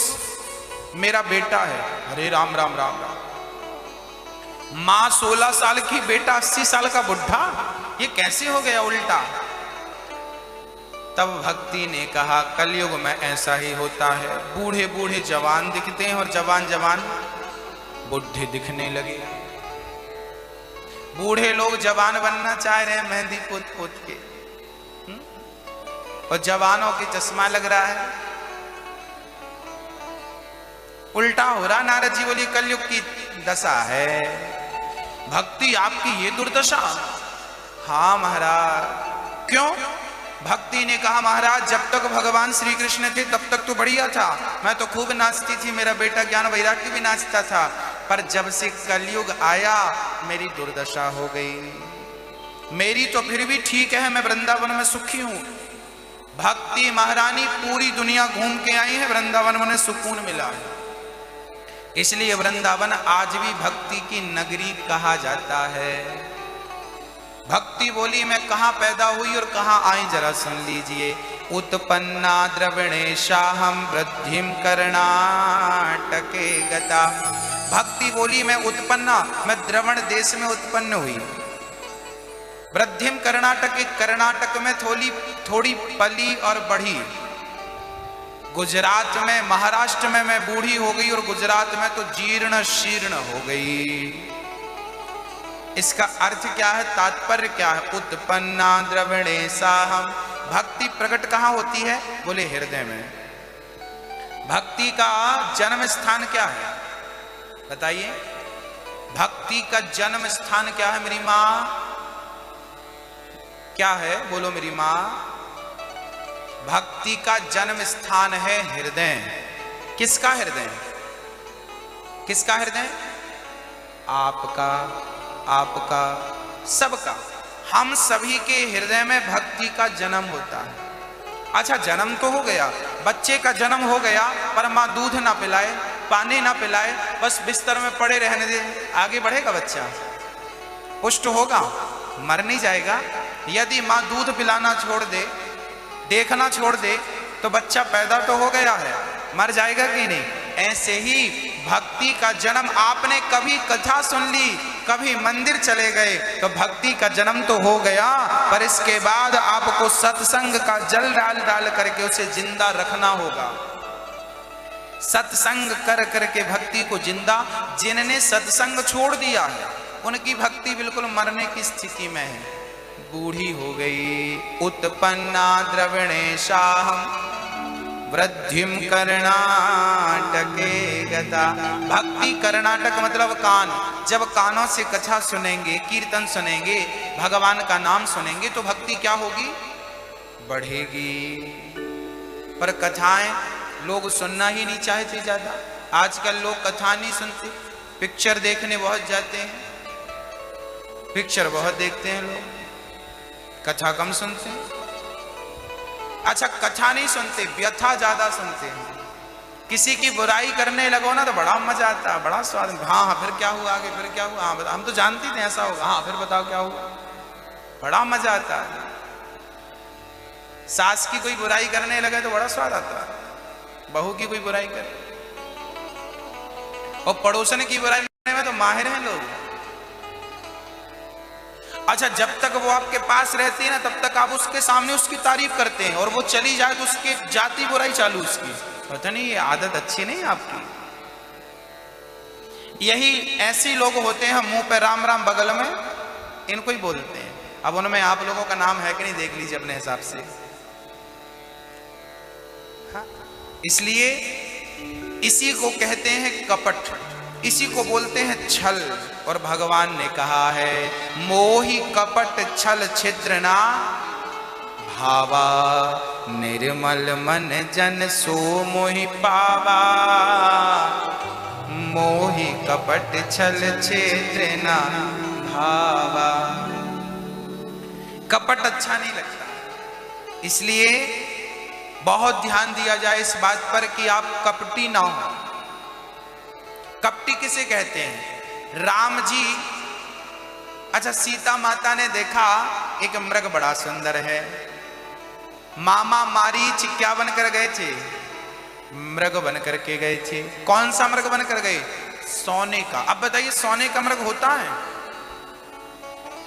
और सीता माँ भी देखो जरा, इनके मन में भी आज क्या आ गया। सीता माँ बोली सुनो, अब 11.5 महीने बच रहे हैं घर जाने में, 14 साल का वनवास पूरा हो रहा है, मात्र 11 महीने शेष बचे थे। सीता मैया बोली देखो 14 सालों में सीता के अंदर कोई कामना नहीं थी, राम से कभी कोई डिमांड की ही नहीं माता सीता ने। पता नहीं आज बुद्धि में क्या बैठ गया और सीता माता ने डिमांड कर दी, सुनो देखो सोने का मृग कितना बढ़िया, जाइए लेकर आइए। हाँ, अब अपन लोग पर सीनरी बना के रखेंगे, वहां जब कभी याद आएगी तो देखेंगे, याद करेंगे कि 14 साल में हमें ये मिला था। भाई अपने आप जहां जाते हैं वो याद करते हैं उस पल को। राम जी ने कहा देवी ये सोने का मृग है, कभी सोने का मृग देखा है आपने? सीता बोली देखा तो नहीं, पर हो सकता है इस जंगल में होता हो। राम जी समझा रहे हैं पर सीता जी समझने को तैयार नहीं है। सीता जी ने कहा आप लेके तो आइए। राम जी ने कहा फिर सोच लो। नहीं नहीं आप ले आइए। राम जी गए। अब राम जी मन में विचार करने लगे कि मेरी सीता मुझसे मन हटाकर आजकल सोने में ज्यादा मन रख रही है। तो राम जी बोले चलो मृग में तो थोड़ी बहुत सोना है, इसे सोने की लंका में भेज देते हैं, खूब सोना देखने की भूख है, खूब सोना देखेगी। इसलिए राम जी ने कहा जो राम को छोड़कर कामनाओं की ओर बढ़ता है उसे कामनाएं तो प्राप्त हो जाती हैं पर राम दूर हो जाते हैं। ये सीता माता के इस चरित्र से हमें सीख लेना चाहिए। सीता माता ने राम को पठाया, राम को अपने से दूर कर दिया ना सोने के लिए। राम करीब थे आपके, अब आपको चाह हो गई सोने की तो राम जाएंगे लेने, तो राम दूर हो जाएंगे। राम को आपने दूर कर दिया सोने के लिए और राम को दूर किया तो इसके परिणाम तो भोगना था। राम जी ने सोने के मृग के लिए भगवान ने कहा इसकी चिंता ना करो, जाओ सोने की लंका में बिठा दिया, देखती रहना सोना, तुम्हें सोने की भूख है। इसलिए भक्तों ईश्वर की प्राप्ति कर लेना बड़ी अच्छी बात है। उनके सामने संसार की तुच्छ वस्तुएं कोई मायने नहीं रखती। बाद में सीता फिर रोने लगी, हे राम क्षमा कर दीजिए मुझे, मैंने आपको त्याग कर कामना सोने की, यही मेरे पाप का प्रतिफल है जो मुझे लंका का वास मिल गया। चर्चा आप सभी को विदित है। मैं आपसे केवल इतना निवेदन करना चाहता हूं कि कामनाओं के चक्कर में, काम के चक्कर में कहीं राम छूट ना जाए, बस इसका आप ख्याल रखिएगा। है ना मेरी माँ, हम लोग भी सोना चांदी जैसे हमारी माताएं बड़ा प्यार करती हैं, माताएं सोने से बड़ा प्यार है, सोने से बड़ा प्यार है। कितना भी मिल जाए पेट है कि भरता नहीं। हाँ? ज्यादा काम ना मत करना, लंका दिलाएंगे भगवान। हाँ? बोलो राधे राधे। इसलिए आपके अंदर जो जरूरत से ज्यादा चाह है, इच्छाएं हैं, जरा उनको कम करिए। मैं केवल ये निवेदन कर रहा हूं। चाह देखिए मीरा बाई जिस बाप की बेटी थी ना, वो अपने पिता के घर भी बड़ा सोना चांदी, राजा की बेटी दूधा जी इनके दादाजी थे मीराबाई के, सोना चांदी की कमी नहीं थी। और ससुराल पक्ष में भी मीरा के घर में ना तिजोरी कमरे भरे थे असरफियों से, सोना चांदी से। पर मीराबाई ने उन सोना चांदी से मन को हटाकर गोविंद में मन को लगाया कि नहीं, मन सोने में लगा रहेगा तो भगवान कैसे मिलेंगे, मन यहां से हटके जब गोविंद में लगेगा तब तो भगवान की प्राप्ति होगी। मीराबाई ने सोचिए जोगन का रूप बना लिया, भगवा कपड़े पहन लिए, बालों में कंगी नहीं है, कोई श्रृंगार नहीं है, हाथों में खड़ताल लेकर पांव में घुंघरू बांध करके, और बस पग घुंघरू बांध मीरा नाची रे। मीरा कहे मैं तो भई रे बवरिया, और सास कहे कुल नासी रे। सास कहती है कि तूने मेरे कुल का नाश कर दिया। देखिए मीराबाई पांव में घुंघरू बांध कर कृष्ण का भजन करती है। अर्थात मीराबाई के जीवन में सोने से ज्यादा कीमत किसकी थी बताइए? मीरा ने सोने को ज्यादा महत्व दिया या भगवान को ज्यादा महत्व दिया? बोलो मेरी मां, किसको दिया? भगवान को। अब देखना यह है कि हम महत्व किसे दे रहे हैं, वस्तु को या ईश्वर को। यदि हम भगवान को महत्व दे रहे हैं तो हम सही हैं अपनी जगह, और यदि हम आज वस्तु को महत्व दे रहे हैं, मैं ये नहीं कहना चाहता कि आप वस्तु ना चाहें या वस्तु को घर से छोड़ दें या वस्तु से ना, वस्तु के पास जैसे माना कि ये मेरे पास सोने की मणि है, ये मेरे पास ढेर सारा सोना और ये मेरे पास कौस्तुभ मणि है, माना कि ये मणि है, बहुत कीमती है, ये मणि मेरे हाथ में है, बहुत महंगी है, बहुत कीमती है। अब मैं इसमें ही मन लगाए रखूंगा तो भगवान में मन लगाने का समय कब मिलेगा? इसलिए ये वस्तु आप रखिए अपने पास, सोना है, चांदी है, पैसा है, रखिए अपने पास, परंतु ये सारी वस्तु भगवान के चरणों में डाल दीजिए। प्रभु ये सब तेरा, इसके मालिक तू है। अब ये आपके पास रहेगी ना, पर इससे आपका जो स्वामी भाव था, मैं इसका वस्तु का स्वामी हूं, मैं इसका मालिक हूं, ये मालिकाना हक जो है ये कृष्ण को दे दीजिए, है ना। एक उदाहरण देता हूं, भगवान श्री कृष्ण का तीसरा विवाह हुआ था सत्यभामा से। सत्यभामा के पिता का नाम था सत्राजित। आसित सत्राजिता सूर्यो भक्तस्य परमहंसका। सत्राजित को सूर्य भगवान ने एक मणि दी थी, बड़ी महंगी कौस्तुभ मणि। उस मणि को पहन कर गए भगवान की स्वधर्मा सभा में। भगवान ने कहा कि ये मणि आप हमें दे दीजिए, पर सत्राजित ने कहा नहीं नहीं, भगवान ने कहा था कि तुम मणि जमा कर दो राजकोष में, जितना धन तुम्हें लगे, कोई मना ही नहीं है, ले जाओ। पर ये राजभवन में, अर्थात ईश्वर ने आपसे मांगा कि तुम्हें जो चाहिए ले लो, पर ये हमें दे दो, हमने नहीं दिया। परिणाम क्या हुआ? उस मणि के चक्कर में बड़ा युद्ध हुआ था। भक्तों, आपके पास जो संपत्ति है वो आपकी ही रहेगी, कोई छीनेगा नहीं। अच्छा एक बात बताओ, बैंक में आपके 1 लाख रुपए जमा है तो वो आपके ही है कि नहीं? हाँ या ना? हाँ या ना? परंतु क्या आपको उस 1 लाख की रत्ती भर चिंता है कि कोई चुरा लेगा? मेरे 1 लाख रुपए बैंक में रखे, कोई चुरा लेगा, कोई चुरा लेगा, कोई खतरा है आपको? बताइए। वो पैसा आपका है, पर कहां रखा है? बैंक में रखा है। जिम्मेदारी किसकी है? जिम्मेदारी किसकी है? बैंक की। बैंक में आग लग जाए, चोरी हो जाए, आपका पैसा डूबने वाला आपको मिलेगा।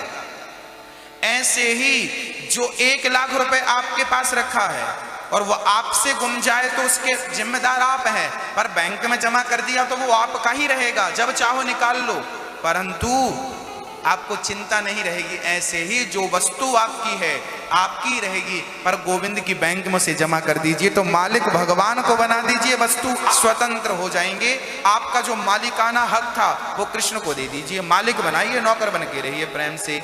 अब हम लोगों की समस्याएं क्या? हम मालिक बन के घूम रहे हैं, ये मेरा, ये मेरा, ये मेरा। आप रावण की तरह हरकत कर रहे हैं। रावण भी कहता था पूरी लंका मेरी है, ये 1 लाख बेटा मेरे हैं और ये 1.25 लाख नाती मेरे, सब मेरे। भगवान ने सब तेरा, दिखाता हूं तेरा। 1 लाख बेटे थे, 1.25 लाख नाती थे, पर मरा तो कोई पानी देने वाला पानी तो छोड़ो, आग देने वाला, रावण की चिता में आग देने वाला। जब रावण मरा तो मंदोदरी रोने लगी। राम जी बोले, देवी क्यों रो रही हो? मंदोदरी बोली, बताइए, ये रावण थे जिनकी गर्जना से लोग डरते थे, जिनका बड़ा दबदबा था, आज मरे हैं तो बताइए इनकी चिता पे कोई, इनका एक भी बेटा आग लगाने के लिए बचा नहीं। विभीषण जी ने फिर अपना भाई का धर्म पूरा किया, लात मार के निकाला था विभीषण को, बाद में फिर विभीषण ने आखिरी अंतिम संस्कार किया। तो ये दुर्दशा रावण की हो गई, तो हमारी और आपकी कोई बड़ी बात नहीं है, क्योंकि रावण मालिक बना बैठा था और विभीषण को भी लंका का राजा बनाया गया। जब रावण मर गया तो लंका का राजा किसे बनाया? विभीषण को। पर विभीषण ने राज सिंहासन में राम को बिठाया था और सिंहासन के नीचे विभीषण ने एक आसन बनाई थी और विभीषण सदा उस आसन पर बैठा करता था। कोई बोला करता था कि लंका का राजा विभीषण है तो विभीषण उसे डांटते थे, भैया लंका का राजा मैं नहीं, लंका तो राम ने जीती है, लंका तो राम की है, इस दास को केवल लंका की रक्षा करने के लिए, सुरक्षा करने के लिए दिया है कि तुम संभालो, राजा मैं ही हूं, तुम संभालते रहो, दायित्व दे रखा। ऐसे ही आपकी पत्नी है, पति है, बेटा है, बेटी है, पैसा है, बंगला है, जमीन जायदाद है, सब रखो अपने पास, परंतु इस भाव से कि ये संपत्ति सब रघुनाथ की है, संपत्ति सब रघुपति के आही।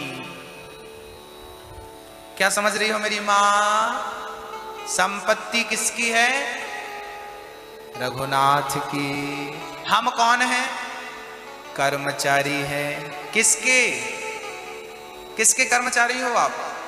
भगवान के। कर्मचारी बनो, मालिक ना बनो। भक्ति महारानी चरणों में गिर पड़ी, महाराज जब से भगवान गए हैं मेरी ये दुर्दशा हो गई है, मेरे बच्चों का दुख दूर कर दो, मैं तो फिर भी ठीक हूं। महाराष्ट्र में भक्ति को कहीं कहीं सम्मान मिला, गुजरात में भक्ति रोने लगी, गुजर गई रातें भजन के बिना। भक्ति महारानी रुदन कर रही है। नारद जी बोले, देवी चिंता ना करो, ज्ञान वैराग्य को गीता वेद वेदांत का उद्घोष सुनाया, नारद जी ने श्रवण कराया, पर मूर्छा दूर नहीं हुई, थोड़ी देर के लिए हुई भी, फिर मूर्छित हो गए। तब आकाशवाणी हुई, नारद जी ज्ञान वैराग्य और भक्ति को भागवत की कथा सुनाइए। नारद जी से कहा सत्कर्म करिए। सत्कर्म की खोज में बद्रीनाथ पहुंचे। बद्रीनाथ में 4 संतों ने कहा, सनक सनंदन सनातन सनत कुमारों ने, कि आप इन्हें भागवत की कथा सुनाइए। नारद जी बोले, मैंने गीता वेद पुराण सुनाया, दुख दूर नहीं हुआ, भागवत से कैसे होगा? बोले, भागवत से होगा, क्योंकि भागवत बड़े बड़े पतित को पावन करने वाली है। दूध से ही घी बनता है, जो शक्ति घी में है वो शक्ति दूध में तो नहीं है। ऐसे वेद पुराणों से भागवत बनी है, पर जो शक्ति भागवत में है वो अन्य ग्रंथों में नहीं है। आज भागवत को नारद जी ने कहा सुनाइए। हरिद्वार की पावन धरती पर 4 आसन लगाई गई 4 संतों के लिए, सनक सनंदन सनातन सनत कुमार 4 वक्ता बैठे, 3 आसन खाली लगाई गई भक्ति ज्ञान वैराग्य के लिए, और दूर दूर से श्रोतागण आने लगे। कुछ लोगों ने मुंह बना लिया, हमें नहीं बुलाया, हम नहीं जाएंगे। संतों ने उन्हें पकड़ पकड़ के लाना शुरू कर दिया, भैया ये भगवान की कथा है, किसी की बेटी का विवाह नहीं है, तुम्हें निमंत्रण नहीं मिला तो भी चलो, भगवान कल्याण करेंगे, कथा जो सुनता है कल्याण हो जाता है। पकड़ पकड़ के लाने लगे। आप लोग भी जरा अपने पड़ोसियों को जो मुंह बनाए बैठे हैं सबको लाइएगा। हाँ चलिए, मुंह नहीं बनाए अच्छी बात है, तो आप अपने पड़ोसियों से कल कहिएगा, आज जाते जाते कहिएगा, बहन जी भैया जी घर पे क्यों बैठे हैं, चलिए कथा पे। तो कौन कौन अपना ये पूरा कर्तव्य पूरा करेगा? अच्छा, कहते हैं मैया जी, कहते हैं किसी प्यासे को पानी पिला देना ना पुण्य होता है, किसी भूखे को भोजन करा देना पुण्य होता है। सोचिए, आपके कहने से कोई कथा सुन लिया, कोई नास्तिक कथा सुन के आस्तिक बन गया, भक्ति और प्रेम में डूब गया, तो उसका पुण्य फल आपको प्राप्त होगा कि नहीं? हम कथा सुने, साथ में औरों को कथा सुनाकर उनको भी, मीराबाई कमरे के भीतर भी रह करके भक्ति कर सकती थी, पर मीराबाई कमरे के अंदर भक्ति नहीं करती थी। मीराबाई पांव में घुंघरू बांधती थी और नाच नाच के गलियों में पग घुंघरू बांध मीरा नाची रे, हाँ नाचती थी। और वो तो गली गली हरि गुण। अब प्रश्न ये खड़ा हुआ कि मीरा गली गली क्यों गा रही है? मीरा कहती है कि यदि मैं मंदिर में बैठ के भक्ति करूं, कमरे में बैठ के भक्ति करूं तो केवल अकेले मेरा कल्याण होगा, पर गली गली में घूमूंगी भगवान का नाम लेकर के तो क्या होगा?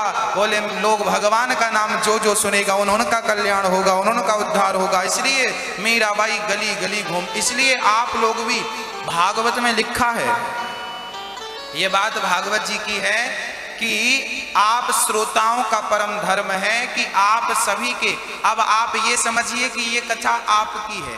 गर्भ से तो कृष्ण ने जन्म नहीं लिया, आपके भी गर्भ से भगवान ने जन्म नहीं लिया, बेटा बनके आपके गर्भ से जन्म नहीं लिया, फिर भी कृष्ण को बेटा बनाया जा सकता है। माँ यशोदा इसकी उदाहरण है।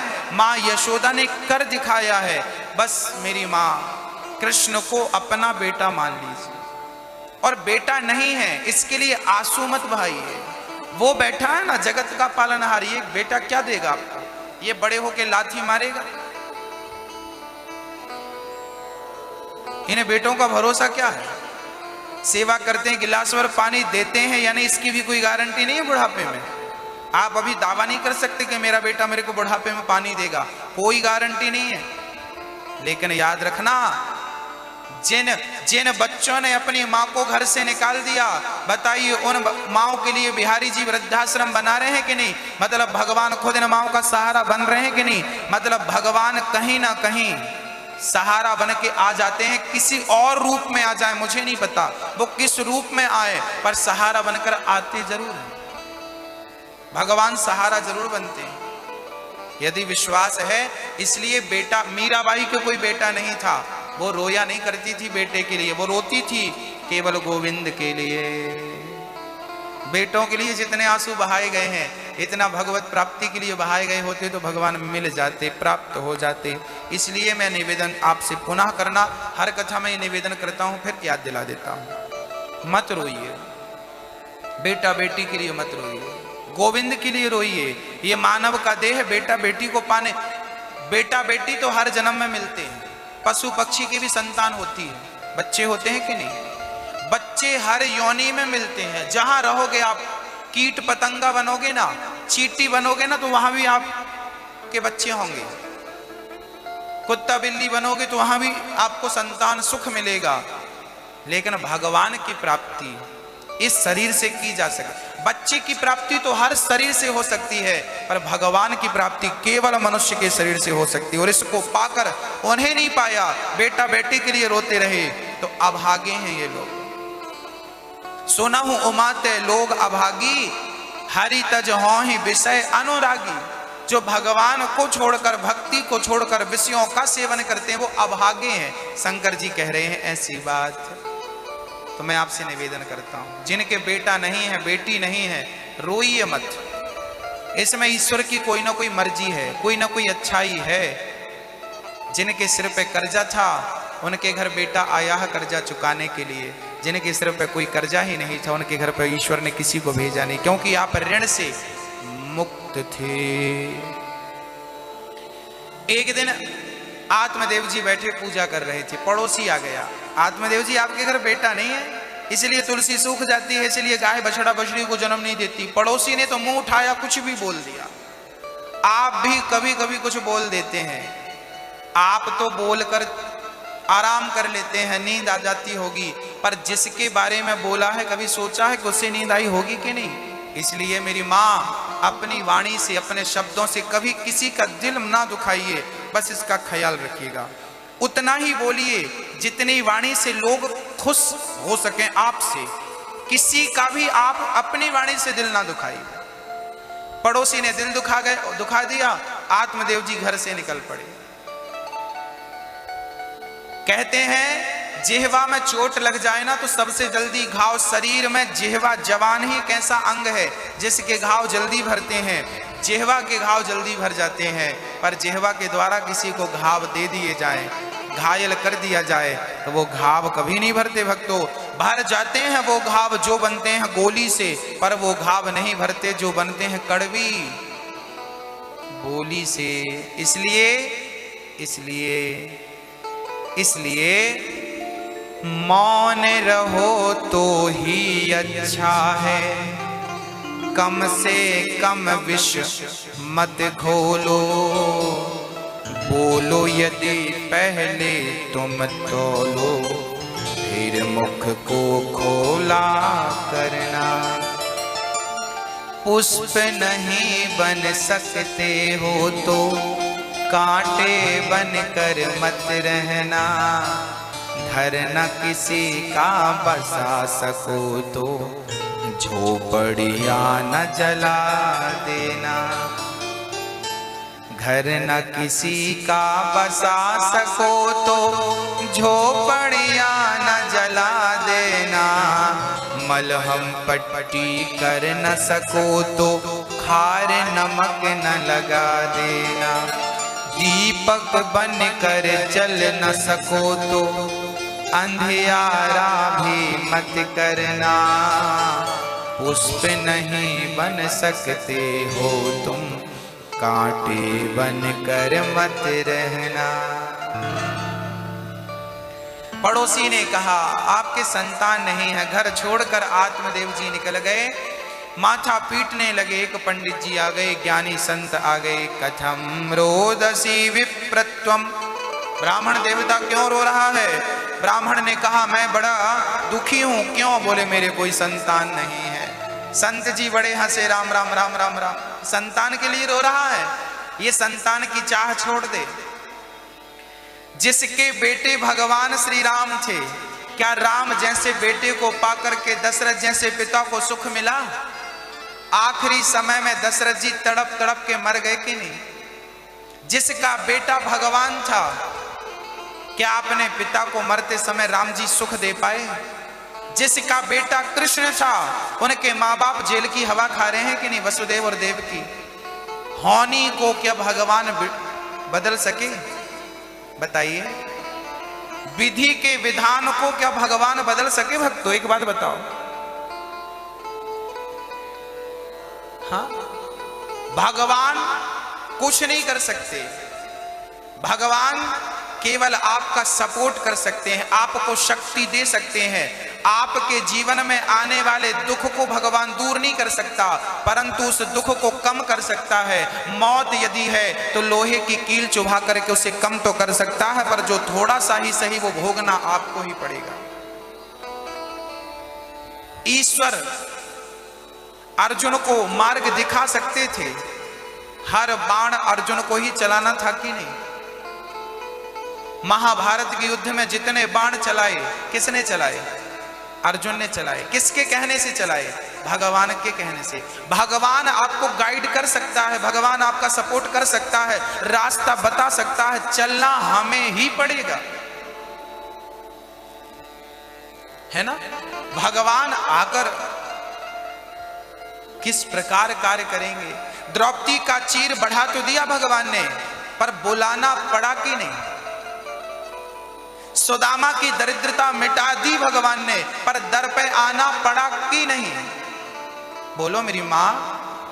नरसी मेहता के मायरा भरा था भगवान ने, नानी भाई का, पर भगवान को पुकारना पड़ा था कि नहीं? नरसी को रोना पड़ा था कि नहीं?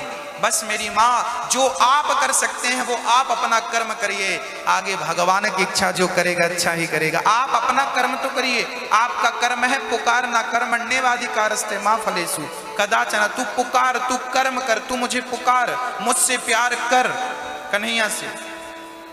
आगे मैं बैठा हूं ना। अब हम प्यार बिल्कुल ना करें और बस भगवान आएंगे, भगवान आएंगे। प्रेम है, विश्वास है तो जरूर आएंगे। बेटों से कल्याण होने वाला नहीं। पंडित जी ने आत्मदेव जी को समझ, पर आत्मदेव जी की समझ में कहां आना था? आत्मदेव जी बोले बेटा चाहिए। संत जी ने झोले से फल निकाला, लो पत्नी को खिलाना, बेटा होगा। आत्मदेव जी दौड़े दौड़े पत्नी को, धुंधली धुंधली आओ, क्या हुआ? बोले पंडित जी ने फल दिया, खाओ बेटा होगा, मेरे सामने खाओ। पंडित जी, पंडितानी धुंधली बोली राम राम राम राम राम, बेटा खाऊंगी, मैं गर्भवती हो जाऊंगी और कभी घर में चोर आएंगे, भागूंगी कैसे? इनको तो भागना पड़ेगा नहीं, ये तो भाग जाएंगे, मैं तो गर्भवती रहूंगी। और मेरे गांव में यदि आग लग गई, मेरे घर पे आग लग गई, मैं निकलूंगी कैसे, भागूंगी कैसे? और मैं गर्भवती होके बैठ गई ना, तो काम करने अभी ननंद आ जाएगी, अब सारा झोले भर भर के ले जाएगी। धुंधली क्या है? जिसका निर्णय सही ना हो, अर्थात जो आप लोगों के जीवन में ये स्थिति कभी कभी उत्पन्न होती है, करें कि ना करें, उसे कहते हैं धुंधली। जिसकी बुद्धि निर्णायक बुद्धि ना हो, निर्णय लेने की क्षमता जिसके अंदर नहीं, उसी को क्या बोला जाता है? धुंधली बोला जाए। धुंधली निर्णय ले नहीं पाई कि खाऊं या नहीं खाऊं। बस पंडित जी से कहा कि मैं पहले पूजा तो कर लूं फिर ना खाऊं, भोग लगा के पंडित जी को लगा राम राम इसकी बुद्धि सुधर गई, कभी पूजा का नाम नहीं लेती थी और आज पूजा की बात कर लिया। ठीक है, अब फल को सामने रखा, खाऊं कि ना खाऊं, खाऊं कि ना खाऊं। पड़ोसन आ गई, बहन क्या कर रही हो? फल खाना है। सारी बात पड़ोसन को कह दिया कि मेरी ये समस्या है, मेरा पेट बड़ा हो जाएगा और ये सब मुझे अच्छा नहीं लगता बेटा। वो कहते हैं कि बेटा पैदा करने में मर तक जाते हैं लोग, प्रसव की पीड़ा भयंकर होती है। धुंधली बोली मुझे नहीं मरना, बच्चे बच्चे के चक्कर में हो ना हो मैं नहीं जानती। धुंधली ने फल खाया ही नहीं। उसकी बहन आ गई संयोग से, अरे बहन परेशान मत हो, ये फल गाय को खिला दो, कोई फल भी खाने से बेटा होता है, गाय को खिला, और बेटा चाहिए ना मुझे पैसे दे देना, मैं अपना बेटा तुझे दे दूंगा। भगवान कितनी बढ़िया व्यवस्था करते हैं। धुंधली की बहन के 7 बेटे थे, बेटे 7 थे पर खाने को रोटी नहीं थी, और धुंधली के यहाँ खाने को रोटी ढेर थी पर कोई खाने वाला। जिसके घर में खाने वाला था उसके घर में खाने को नहीं था, जिसके घर में खाने को था उसके घर में खाने वाला। यही विधि का संतुलन है। धुंधली ने फल गाय को खिला दिया, बहन का बेटा अब पेट में कपड़ा बांध के घूमने लगी धुंधली, सबको बताया कि बाबा जी के फल ने काम कर दिया। घूमने लगी, सब दिखाने लगी। कुछ दिनों बाद गाय के सुंदर सा बच्चा हुआ, बछड़ा नहीं बेटा हुआ। कान गाय की नाम रखा गौकर्ण, और धुंधली की बहन के बेटा हुआ तो रातों रात लाकर रख दिया और पैसे ले लिए। नाम रखा धुंधली ने, बेटा मेरा नाम मैं रखूंगी धुंधकारी। पति से कहती है मैं पहली बार बच्चा पैदा की हूं ना, कुछ ज्ञान नहीं है बच्चा पालन का, मेरी बहन के बेटा हुआ था मर गया था, उसे बुला लो तो वो दूध पिला दिया करेगी। जिसका बेटा था अपनी बहन को ही चतुराई से रख लिया, बहन का बेटा वही दूध पिलाती, वही लालन पालन करती, केवल नाम हो गया कि धुंधली का है। बाद में क्या हुआ, दोनों बड़े हो गए। एक बिल्कुल संस्कारी निकला, एक कुसंस्कारी निकल गया। धुंधकारी बड़ा दुष्ट और गौकर्ण जी बड़े सज्जन। क्यों? क्योंकि दोनों की संगत अलग थी। गौकर्ण जी सदा संतों की संगत करते थे और धुंधकारी शराबियों की संगत करता था। शराबी बन गया, चरित्रहीन हो गया, और क्या क्या करता धुंधकारी, सारा धन गवा दिया। एक दिन पिता से बोला पिताजी धन निकालो, पिताजी बोले सारा धन तूने गवा दिया, कहाँ बचा है? अच्छा नहीं दोगे ना? गांव के सामने बाल पकड़ करके धुंधकारी अपने पिता पर प्रहार करने लगा। आत्मदेव जी रोने लगे, विधाता मैं बिना बेटे का ही अच्छा था। जिनके बेटे हैं उनको रोना पड़ता, और जिनके नहीं है उनको भी रोना पड़ता है। जिनके नहीं है उनको केवल एक ही बात का दुख है कि बेटा नहीं है, और जिनके बेटा है उनको कई दुख है। महाराज जी बेटा तो है पर बहुत नालायक, और बेटे से ज्यादा बहू, उनके दुख और ज्यादा होते हैं जिनके बेटा होता है। आत्मदेव जी गौकर्ण जी समझाने लगे, पिताजी रोइए मत, पिताजी रोइए मत, ये शरीर किराए का है और एक दिन ये किराए का शरीर छोड़कर हम सभी को जाना पड़ेगा। देहे स्थिमांस रुधिरे भिमतिं त्यजत्वं जाया सुतादिषु सदा ममतां विमुञ्च। पश्यान अहर्निशं जगदिदं क्षणभङ्गनिष्ठं वैराग्यरागरसिको भविभक्तिनिष्ठः। गौकर्ण जी वैराग्यरागरसिको भवभक्तिनिष्ठः। गौकर्ण जी ज्ञान देने लगे, पिताजी रोइए मत, ये शरीर किराए से मिला है, हमें एक दिन छोड़कर जाना है। अच्छा अच्छा सुंघाओ, अच्छा अच्छा सुंघाओ। एक इच्छा और है आपकी, अच्छा अच्छा चखाओ। ये अच्छी नहीं है, ये अच्छी नहीं, रबड़ी लाओ, रबड़ी। दिन भर कई माताएं तो झगड़ा तक करती हैं, हमें ये नहीं खाने दे, हमें बाजार का खाना दो, हमें ये खाना दो, उस होटल का खाना दे, होटल का। इनकी जिह्वा ना ये नांगिन हो गई है, स्वाद की इतनी आदी है, आपके झगड़े हो जाते हैं कभी कभी स्वाद के चक्कर में। इसलिए हमारे संत कहते हैं कि अपनी जिह्वा में राख लगा के थोड़ा खींचा करो, जबान में थोड़ा राख लगा के ना खींचा करो, तो खींचने से क्या होगा, मुंह पे जो स्वाद बताने के तंतु होते हैं ना वो टूट जाते हैं। छोटी छोटी नलियां होती हैं जो स्वाद बताती हैं, हजारों तंतु होती हैं जो स्वाद बताती हैं।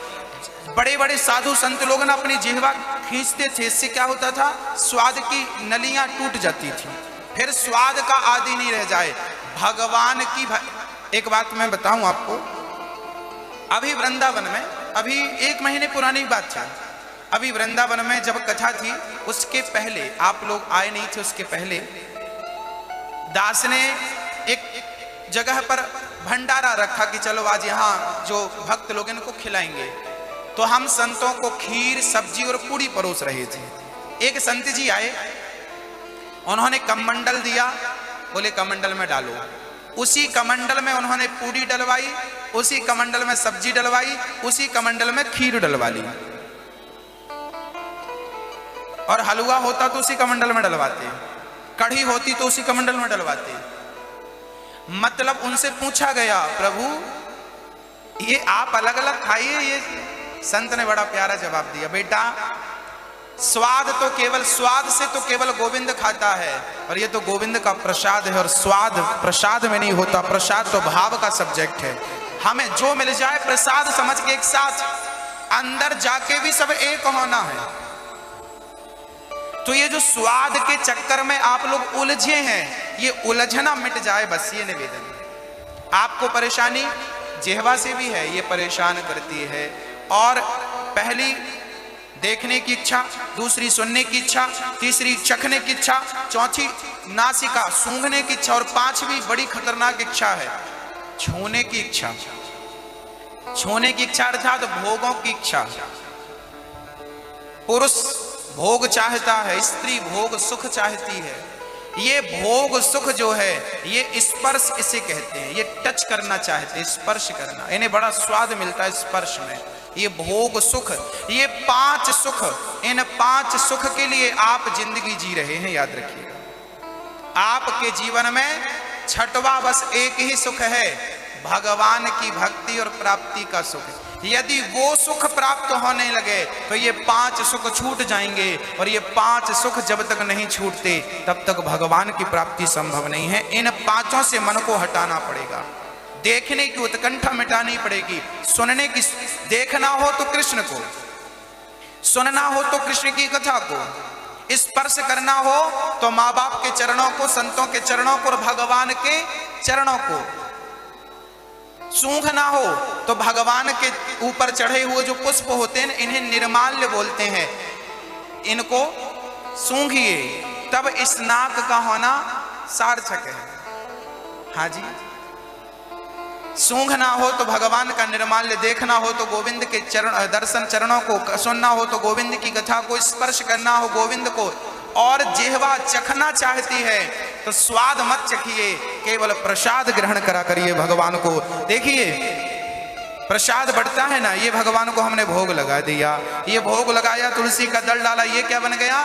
ये प्रसाद बन गया। अब इसे खाइए, इसको खाने में कोई दोष नहीं है। यदि आप बिना भोग के से खाएंगे तो शायद दोष हो सकता है।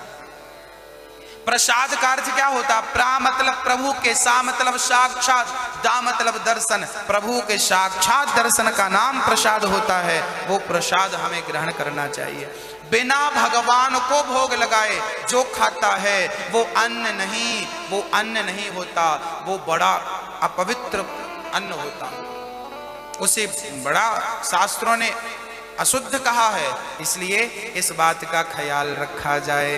बोलिए भक्त वत्सल भगवान की जय। धुंधकारी 5 वैश्याओं का गुलाम बना, अंत में धुंधकारी मारा गया। धुंधकारी की पत्नी मार डालती हैं, प्रेत बन गया। तब गौकर्ण जी ने भागवत सुनाई। 7 दिन की कथा गौकर्ण जी ने सुनाई। धुंधकारी बांस की ग्रंथि पे आकर बैठ गया।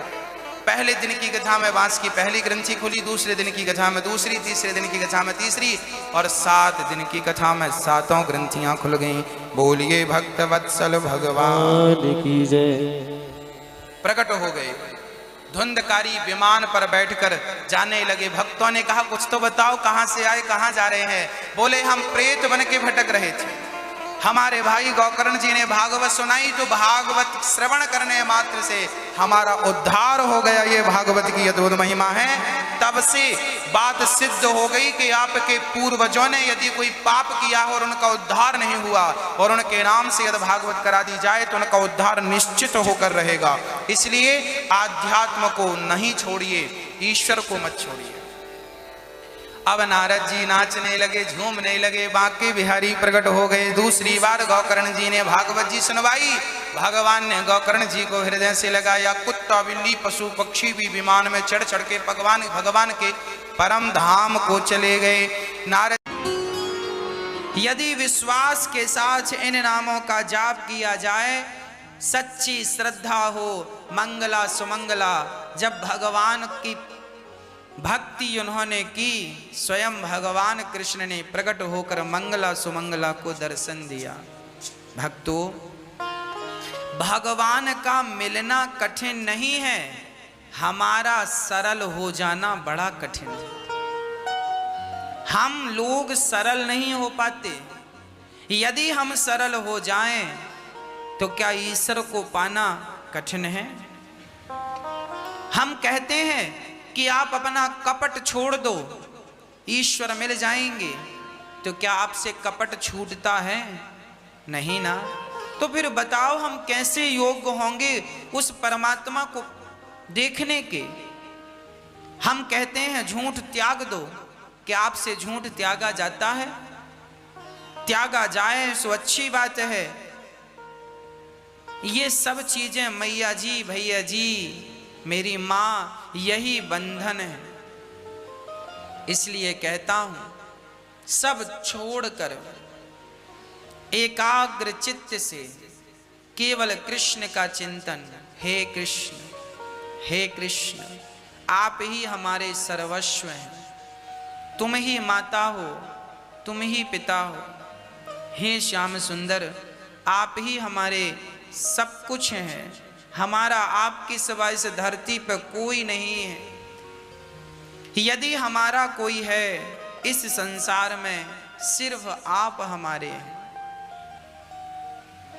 आप लोगों ने जिनसे संबंध जोड़ा है, पति से, पत्नी से, पुत्र से, परिवार से, ये सब आपके अपने नहीं हैं। ये सब यात्रीगण हैं। आज हैं, कल रहेंगे, इसकी कोई गारंटी नहीं। पर एक कृष्ण ऐसे हैं जो आपके सदा थे, सदा हैं और सदा रहेंगे। इसलिए केवल परमात्मा को अपना समझकर, उनसे रिश्ता जोड़कर, केवल उनके लिए ये जिंदगानी हो, फिर देखो जीवन का आनंद क्या है। अभी ये बीमारी चल गई है कोरोना, जानते हो इस कोरोना से क्या पता चल रहा है? हम कहते हैं ना कि संसार में अपना कोई नहीं है। इस कोरोना से पता चल गया अभी मैंने सुना कुछ दिन पहले कि एक गांव में एक व्यक्ति की कोरोना से मृत्यु हो गई। जब मृत्यु हुई तो उसके कोई रिश्तेदार नहीं आए, यहां तक कि ये स्थिति उत्पन्न हो गई कि उस लाश को कांधा देने वाला भी नहीं मिला। सब डर रहे थे, इनको छुएंगे हमें भी कोरोना हो जाएगा। बात भी सही है, ऐसे व्यक्ति को छूना भी नहीं चाहिए, पर देखो बीमारी के माध्यम से ही ये बात समझ आ रही है कि आज इस प्रकार की स्थिति है कि कोई मर जाए तो उसे उठाने के लिए भी लोग जल्दी से तैयार नहीं हो रहे। इसलिए कहता हूँ बीमारी अपनी जगह है, परंतु आप भगवान को किसी भी हाल में ना विसारिए। सच्ची बात यही है, संसार के लोग ना आपके कभी थे ना कभी हैं। संसार के लोग सिर्फ फॉर्मेलिटी करते हैं। संसार के लोग केवल इसलिए आपके साथ खड़े नजर आते हैं क्योंकि उन्हें इस बात का डर होता है कि खड़े नहीं रहेंगे तो जमाना क्या कहेगा। सच्ची बात यह है कि आप जमाने से ना जुड़कर एक कृष्ण से जुड़ जाइएगा। कहते हैं हाथी के पांव में सबके पांव आ जाते हैं। पेड़ की जड़ में पानी डाल देने से समूचे वृक्ष का सिंचन हो जाता है। उसी प्रकार एक कृष्ण के चरण पकड़ लेने से, एक कृष्ण का सहारा, एक कृष्ण को अपना सब कुछ बना लेने से, एक कृष्ण से रिश्ता बना लेने से सबके रिश्ते ठीक हो जाते हैं, बन जाते हैं। हमने भगवान से रिश्ता तोड़कर संसार से रिश्ता जोड़ा तो क्या जोड़ा? अरे जगत से नाता तोड़कर जगन्नाथ से नाता जोड़ दो। हमारे ऋषि मुनि कह गए हैं, नाता एक राम जी से दूजा नाता तोड़ दे, आशा एक राम जी की दूजी आशा छोड़ दे। आनंद से जियो आनंद से मरो, भगवान से रिश्ता होगा तो आनंद होगा, भगवान से रिश्ता नहीं होगा सब बेकार लगेगा, व्यर्थ लगेगा। इसलिए एक परमात्मा को, एक कृष्ण, सिर्फ एक, केवल विश्वास की जरूरत है। सरलता और सहजता मंगला और सुमंगला जैसी हो तो भगवान रीझ जाते हैं, पांव सीधा कर लेते हैं, नदी को पार करा देते हैं। परंतु पूतना जैसा कपट यदि अंदर होगा तो भगवान पूतना जैसों को देखना भी पसंद नहीं करेंगे, क्योंकि भगवान ने स्पष्ट कह रखा है, निर्मल मन जन सो मोहि पावा, मोहि कपट छल छेद्र ना भावा। भगवान ने कहा मुझे निर्मल मन चाहिए, जिसका हृदय सरल है, सहज है, बिल्कुल कपट रहित है। मेरे अंदर यदि कोई बुराई है, मैं जैसा हूं मैं वैसा आपके सामने हूं। यदि मेरे अंदर कोई बुराई है तो मैं कह देता हूं कि मेरे अंदर ये बुराई है। मैं कामी हूं सो मुझे कहने में बुराई नहीं है, मुझे कहने में कोई लज्जा नहीं है कि मैं कामी हूं। कह देता हूं अपने श्याम सुंदर से, प्रभु मेरे अंदर भी वासनाएं दुर्वासनाएं बहुत हैं और ये बहुत परेशान करती हैं। हे श्याम सुंदर, इन बुराइयों को, काम जैसी बुराई, वासना जैसी बुराई को मैंने बहुत कोशिश की कि इसे समाप्त कर दूं, पर ये मेरे वश की नहीं है। जब तक आपकी कृपा ना हो इन्हें जीता नहीं जा सकता। मेरे भीतर लोभ कूट कूट के भरा बहुत बड़ा लोभी हूं। इन बुराइयों को मैं अपने बल से दूर नहीं कर सकता। हे गोविंद, आपकी कृपा के बल पर दूर हो सकती हैं। मेरे अंदर लोभ भी है, मेरे अंदर गलतियां हैं, मैं कामी हूं, लोभी हूं, मैं अहंकारी भी हूं, मुझे अहंकार भी आता है। हे नाथ, मैं अहंकार को अपने वश में नहीं कर सका, पर मुझे विश्वास है कि आपकी कृपा हुई और आप चाहेंगे तो ये अहंकार मुझे परेशान बिल्कुल नहीं करेगा। ये हमारी इंद्रियां, हमारे विषय हमें बहुत परेशान करते हैं। हे नाथ, मैं तो हार गया हूं इन सब से, और हार कर आपके चरणों में आकर पड़ा हूं। बस आपकी कृपा हो तो इन बुराइयों में आप थोड़ा सा ब्रेक लगाएं, नहीं मुझसे तो ब्रेक लगता नहीं है। कपट क्या है? कपट यही है, मैं कामी हूं पर मैं ये स्वीकार ही नहीं करता कि मैं कामी हूं। सारे लोग ब्रह्मचारी बने रहते हैं, सारे लोग बिल्कुल साफ सुथरे बने रहते हैं बाहर से कि हम बहुत अच्छे हैं, पर भीतर से वही गंदगी भरी पड़ी है। अरे गंदगियां हैं तो उन्हें स्वीकार करने में बुराई क्या है? कह दो ना प्रभु के सामने, जमाने से ना कहो पर भगवान से तो अपनी स्पष्टता कह दो। हे नाथ, मैं कामी हूं, मैं क्रोधी हूं, मैं लोभी हूं, मैं अहंकारी हूं। एक नहीं नाथ, दो नहीं प्रभु, 1,00,000 बुराइयां मुझ में भरी हैं, लाखों बुराइयां।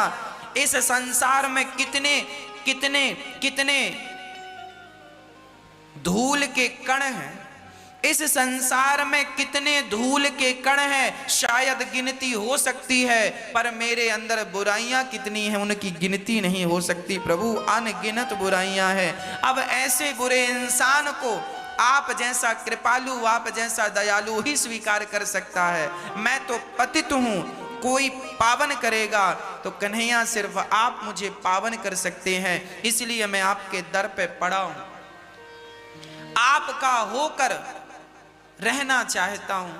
इसलिए आप सबसे प्रार्थना करता हूं, रोज सुबह कहा करो कि प्रभु मुझ में ये बुराई है, इस बुराई को आप ठीक कीजिए, मुझसे ठीक नहीं हो रही है।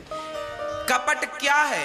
हमारे में बुराई है पर हम उसे स्वीकार नहीं करते, इसी का नाम कपट है। और भगवान ऐसे लोगों को देखना भी पसंद नहीं करते। आप हनुमान जी जब भगवान श्री राम से मिलने गए तो हनुमान जी ब्राह्मण का रूप बनाकर गए, हनुमान जी पंडित जी बनकर गए, और हनुमान जी समझ गए ये मेरे मर्यादा पुरुषोत्तम भगवान श्री राम है। राम जी के चरणों में हनुमान जी गिर गए, पर राम जी ने हनुमान जी को अपने हृदय से नहीं लगाया।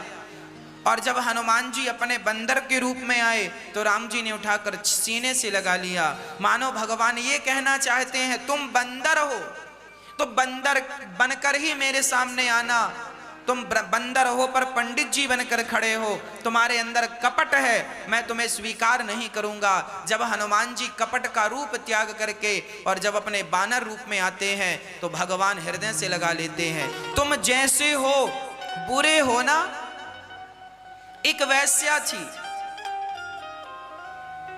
वो वैश्या एक दिन कथा हो रही थी तो कथा के सुंदर से शब्द उस वैश्या के कान में पड़ गए और उसे अच्छा लगा, तो थोड़ी देर के लिए वो वैश्या भी कथा में बैठ गई। और कथा में गुरुजी सुना रहे थे कि भगवान के चरणों में प्रेम हो जाए तो जीवन सुधर जाए, संवर जाए। अरे जीवन का सबसे बड़ा श्रृंगार है ईश्वर के प्रति प्रेम हो जाना, ईश्वर के चरणों में, कृष्ण के चरणों में प्रेम हो जाना। वैश्या ने जब सुना तो बहुत घबराई कि हे